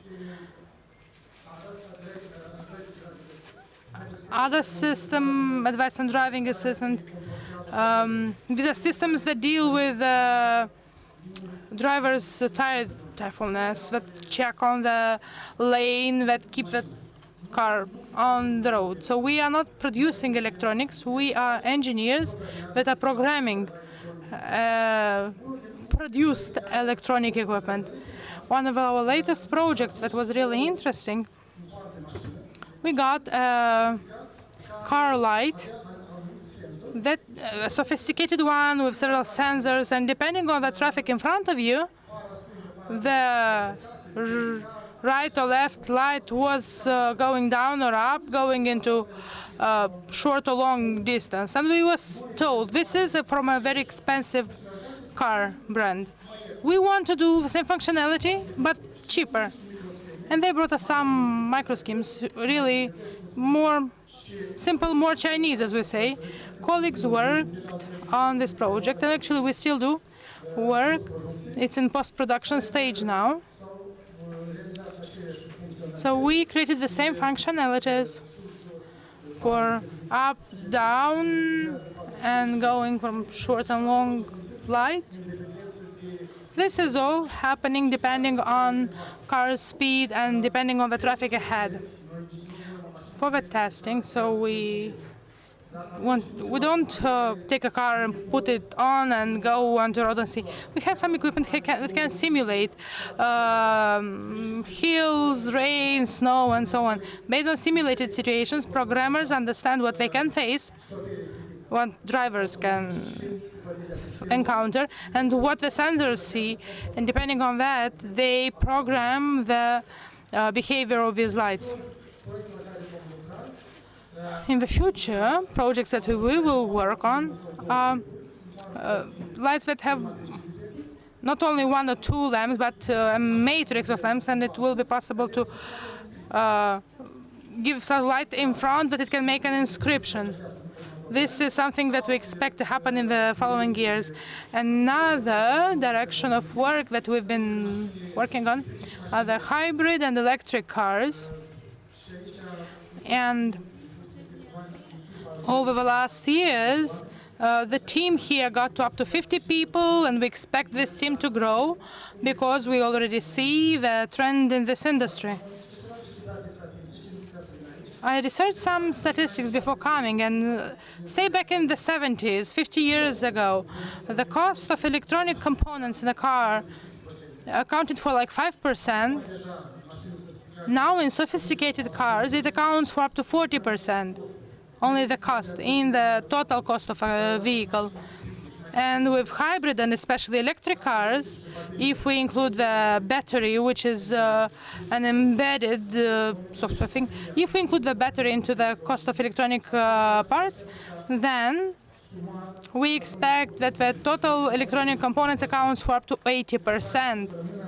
What is left with just, you know, the metal and the wheels, so everything else will be electronic.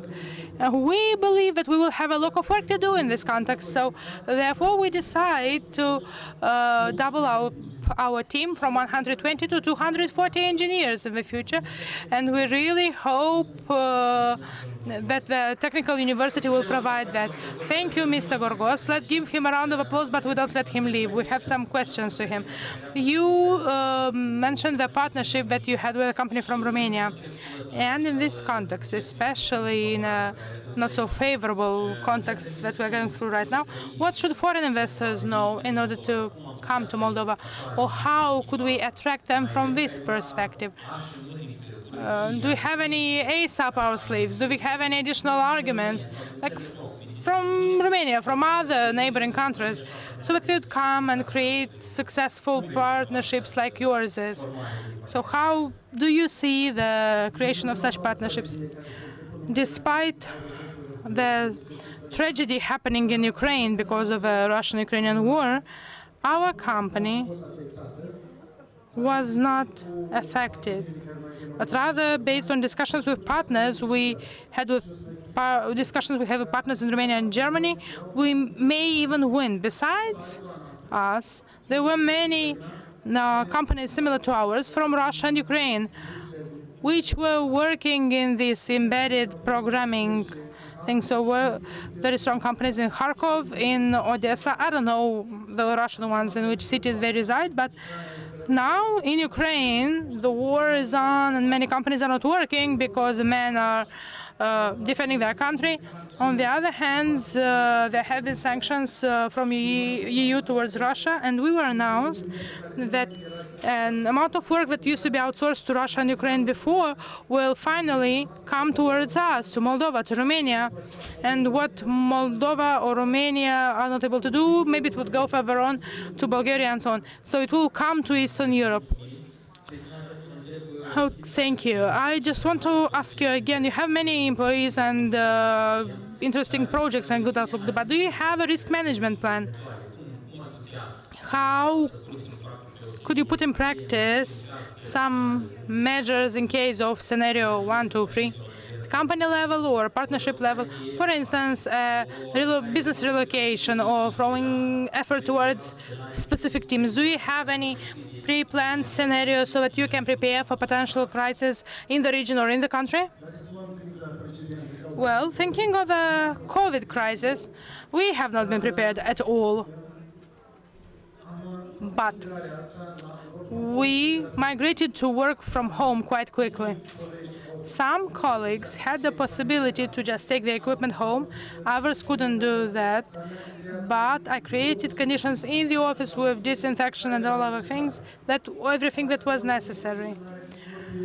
Speaking of managing future potential crises in the context of the Ukrainian war, I had discussions with my colleagues in Romania and Hungary, and if God help us, we are in danger, in 2 or 3 days we can move the company to Romania.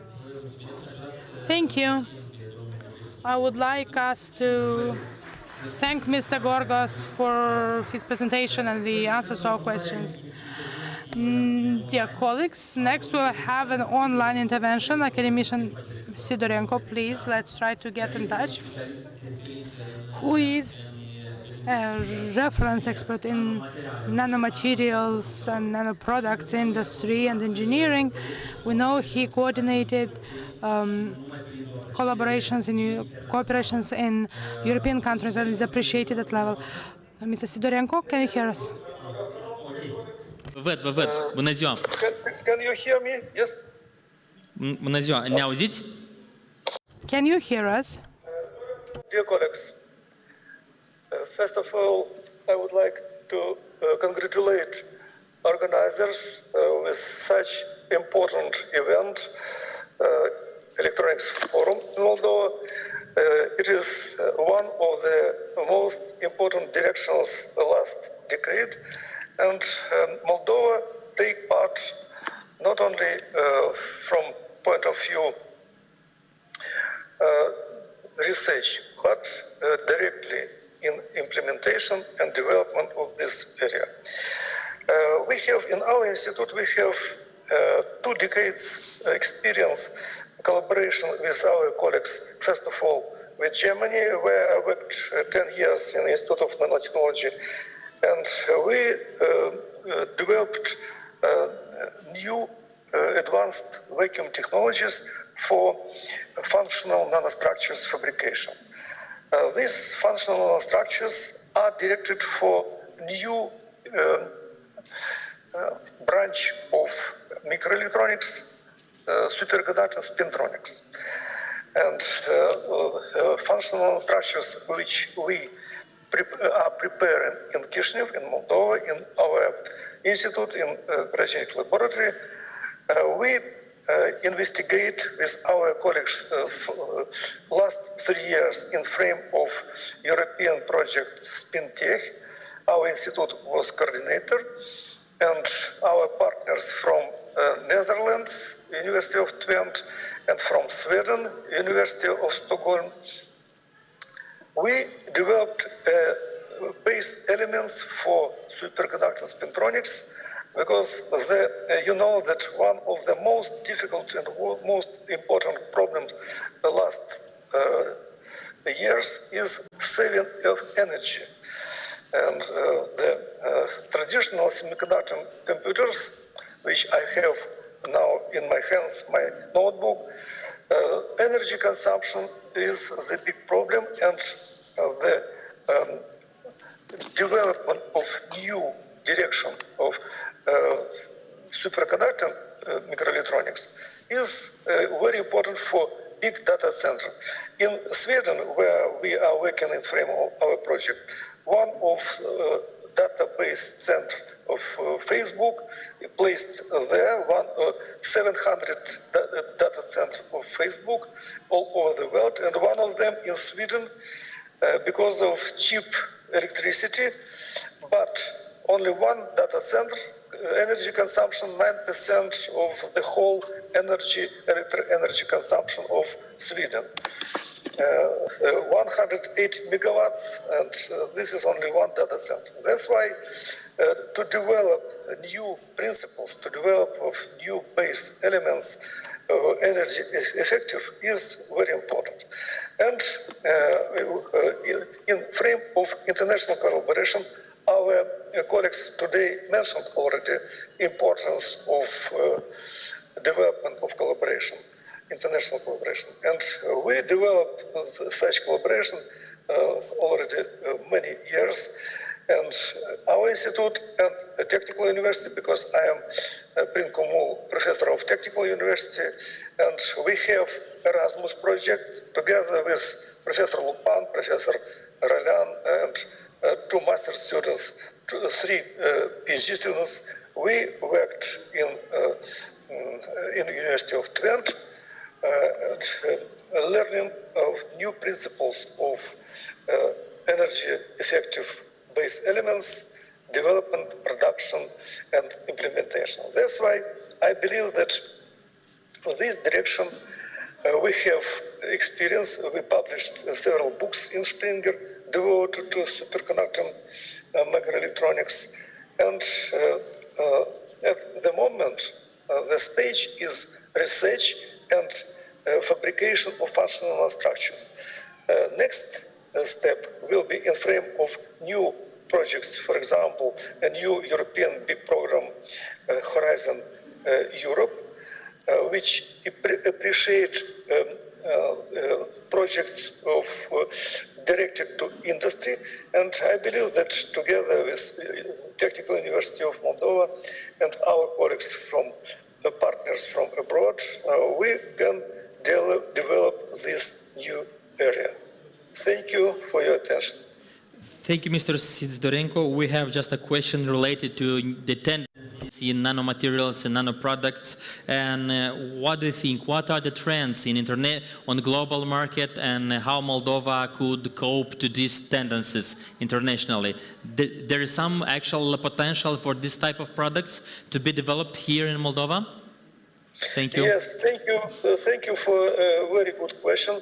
Really, last decade, very rapid is developing the direction of functional nanomaterials. Not only functional nanostructures, we are developing, I already mentioned that we have experience, fabrication and patent. We have several patents in functional nanostructures fabrication. Nowadays, functional nanomaterials and learning materials. In University of Twente, which I mentioned, there is the spin-off enterprise in frame of the Twente University. They are developing the materials, special functional nanomaterials for materials with memory, materials which can be trained. That's why we collaborate in this area. We have experience in nanostructures fabrication, and together with our German partners, we have a German patent for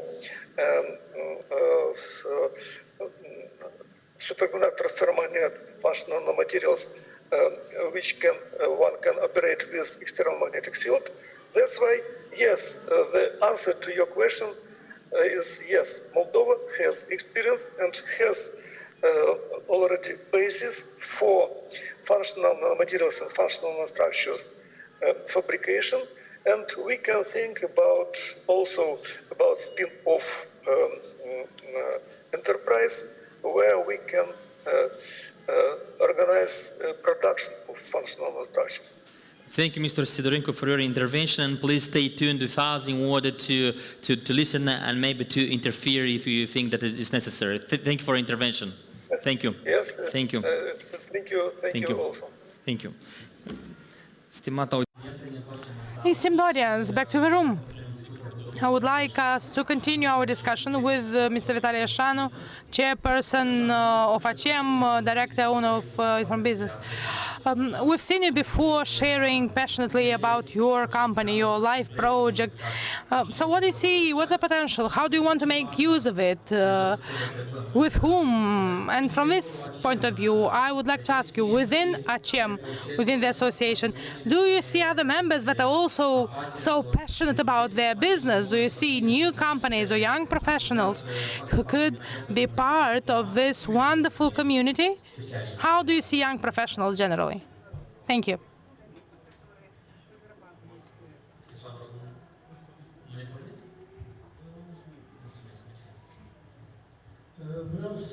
I would like to say a couple of words in relation to your question. You know, in this life, every person should have a passion. And some passions are interesting, others are temporary. I think that everyone who graduated from microelectronics department, those people didn't get there by any accident. And if they managed to study in their bachelor's degree and master's degree, it means such a person lives with this idea, because this is a very interesting field of work. And nowadays, electronics develops vertiginously, and I believe that most professionals coming from there, they want to create something new with their heads, with their hands, and The products that we create, the ADD company, Europs, all of us together, everything that we do is a creative job. That not just any field of work in Moldova is as creative as this one. We also have degree papers, bachelor's degree papers, master's degree papers that, and I can tell you that everyone is so involved and interested in this process. I can give you an example. In our company, I witnessed it once when our janitor was cleaning and talking to someone over the phone, and she was telling, "Do you know what we did?" And we just launched a new route of self-propelled transport to Stauchen. Like, even people who are not specialists in our area still get mobilized, and it's very interesting, and it's good to be proud of the team where you work. It means that you manage to raise awareness so well in your company, since everyone is so passionate about what your company does. Yes, it is about being proud of what you do, of being a member of a team. It doesn't matter what your specific role is. You design, you work, or you are cleaning around. So this is something that everyone should be proud of, being a part of a team. And you know, Mr. Shanu, in these 3 years of your association, one of the youngest business associations in the country, what lessons learned did you find out in these 3 years of work? What did we learn at Tram? Well, to be precise, I think that what did we learn? When we created the association, this was a total, absolute zero. Nothing was here. So we gradually, step by step, especially the founding members, who I think worked along these years quite a lot, we did a lot of things, I can say, and we developed exponentially, especially since Elena Maevsky is a project member. We started to develop even more. I can tell you that before we had the association, everyone was thinking that I am on my own, I'm the only one having problems, the state doesn't help us, or that is not responsive in relation to the problems that we have, customs and so on. But when we work together, we can integrate all the visions and the problems that we have. And at least in the last 2 years, we have meetings of the association now online because of COVID. We have meetings once a month. We tell what the association does, what it managed to perform during this month. We share what problems we have, and I think we, especially in the last half a year, we started to cooperate with the governments, with the Ministry of Economy, with the Customs Service, with the Competition Council. And even today, the minister said that there is a need, and in the nearest future, Moldova will have a VIN code. There were only 2 countries in Europe, Moldova and Albania, that did not have a VIN code, and that was my initiative, actually. And I was asking, how can we have automotive industry when we have no VIN code? So we are on the move. And we're talking about standardization issues. We moved forward a lot in this respect because there are aspects. In the past, we had Soviet standardization by GOSTs. Now it's according to EU directives. We, however, need to comply, and the government has to help us. Gotthard, thank you. It's very interesting. The project that you presented is very relevant and with high impact. What stakeholders do you think should be involved? What efforts should be joined in order for you to succeed in your investment project?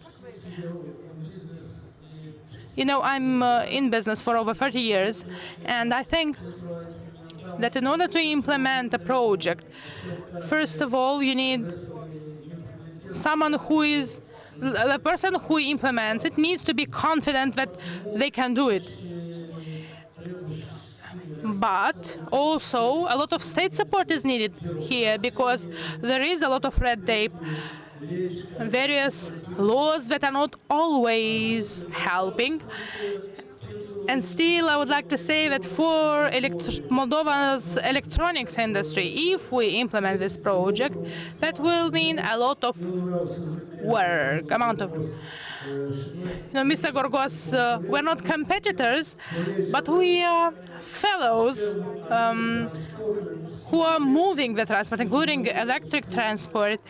And as he said, 80% of up to 80% is electronic, and I can confirm nowadays up to 60 to 85%. I don't mean entire electric cars. That's the electric and electronic proportion of a vehicle, which means there is a lot of work to be done. And we intend to have rooms for the technical university as well for their work placements, and we hope we'll have support. Verbally, the Ministry of Economy declares that they support us, but we are looking forward towards implementation. We are ready. The project is prepared, is submitted, and that's it. Thank you. And the last question, Mr. Yashano. When do you think we will have an entirely made in Moldova trolleybus? One thing I want to say. What do you mean by entirely made in Moldova? I'll go back to what Mr. Gorgos said. If metal is only 20%, and that's true because I have been to Solaris, which is a famous company, so we have some collaboration in the field of work, and they told me back then, the metal is cheap. What matters is implementation, automation, and so on. And I can tell you that the first trolleybus in Moldova, we made it here back in 2007. We had some debtors in Russia. They couldn't pay. It was a production industry, and we took the metalwork, bodywork of the trolleybus from them, and we assembled it here. We presented it Made in Moldova. We presented the concepts, the visions of everything that we are doing, and this was a starting point, so that in 2012, the Department of Electric Transport and the municipality, and with our impact, started to assemble from Biocomunmash, because almost all trolleybuses in the city are assembled in the city. Like the bodywork is from Belarus, and everything is from Moldova, and the work done by people from here. Mesaj pozitiv. Well, great. We should finalize on this positive note. So a round of applause for Mr. Yashano for your intervention. Now I will greet Andrei Kovalenko, director and founder of Safe Logic.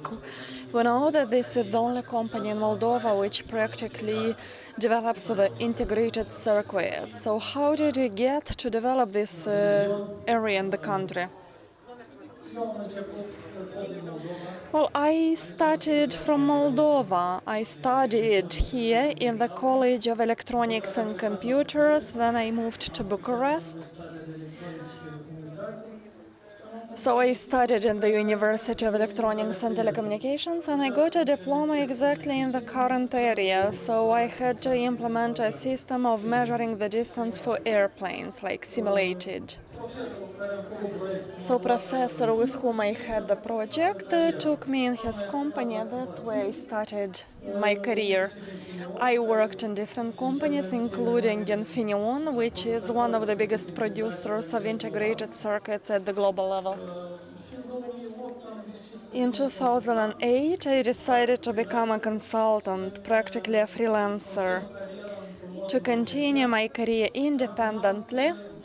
And in the long run, I returned to Moldova and I founded this company, Safe Logic. I know there have been some attempts to develop this area, but it didn't really work. We are currently the first company which practically supplies services also for the company Infineon.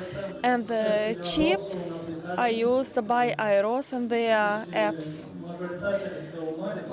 So a big part of the chips of the automobiles are produced by Infineon company. As for concrete projects, well, integrated circuits which control the power engines for electric cars, and many other projects at which we worked. And we would like to further develop this domain. Did this crisis of microchips affect you somehow? How did you survive during the crisis? The microchip crisis did not affect us at all. On the contrary, since at the global level, well, it didn't affect us negatively, let me put it like this. Well, since at the global level there is a crisis and the producers of apps feel this deficit of chips, for us that's actually an advantage. Because right now the big companies started implementing new factories, production lines, or they plan to do this. For example, Infineon opened a new factory. Bosch, which never produced chips, they think of opening a factory.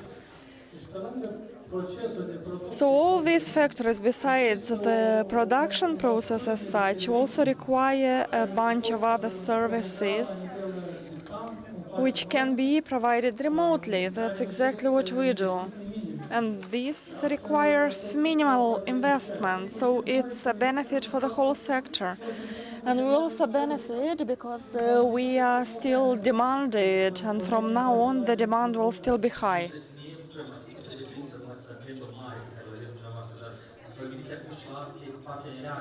Well, again, do you now think also about other partnership from the point of view of production or from the point of view of clients' portfolios?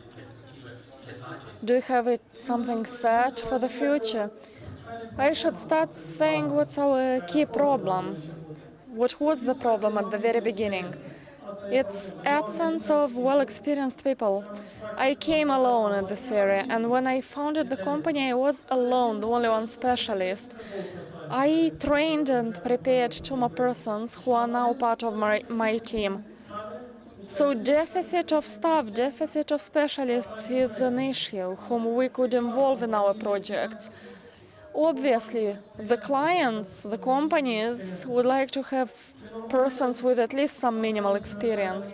Well, that's the priority number 1 for our company, to train specialists. After that, we may think of expanding the portfolio of clients and so on and so forth. As for the skills part, what specialists do you look for? A trained specialist or a junior whom you would flexibly train in your company? Well, since there are no specialists, obviously we have to train our staff from the zero. But you know, the person who likes to evolve in this area needs to have some basic knowledge in electronics, in programming. And obviously English is the minimum necessary. Everything else could be learned, and of course the desire to progress is a must. How do you persuade your clients to become clients? What's the strong point when you do the pitch for the safe logic? For us, there are 2 key words: efficiency and quality. Quality in projecting, in implementing chips is the key requirement. Why? Because in case of software, you may fine-tune them, you may intervene, you may do some updates, or you may partially replace the softs, you may fix the bugs. In the hardware, you may do nothing. Once that you send the chip to the factory, it's a hardware. You may not change anything there except for doing a second version, but this is really costly. Fixing the bugs is a luxury. That's why quality is the key. And efficiency, of course, because, you know, efficiency is automatically related to costs. How costly it is for the client to use your service, that's also important. Mr. Kovalenko, thanks a lot for your intervention. Let's thank him with a round of applause. And I would like now to thank all the speakers for their time, for their efforts. And I would like to inform you that that's the end of our presentations part. We may now have the most important part of the event, which will be a continuation of the coffee break, where you can interact, network with the speakers.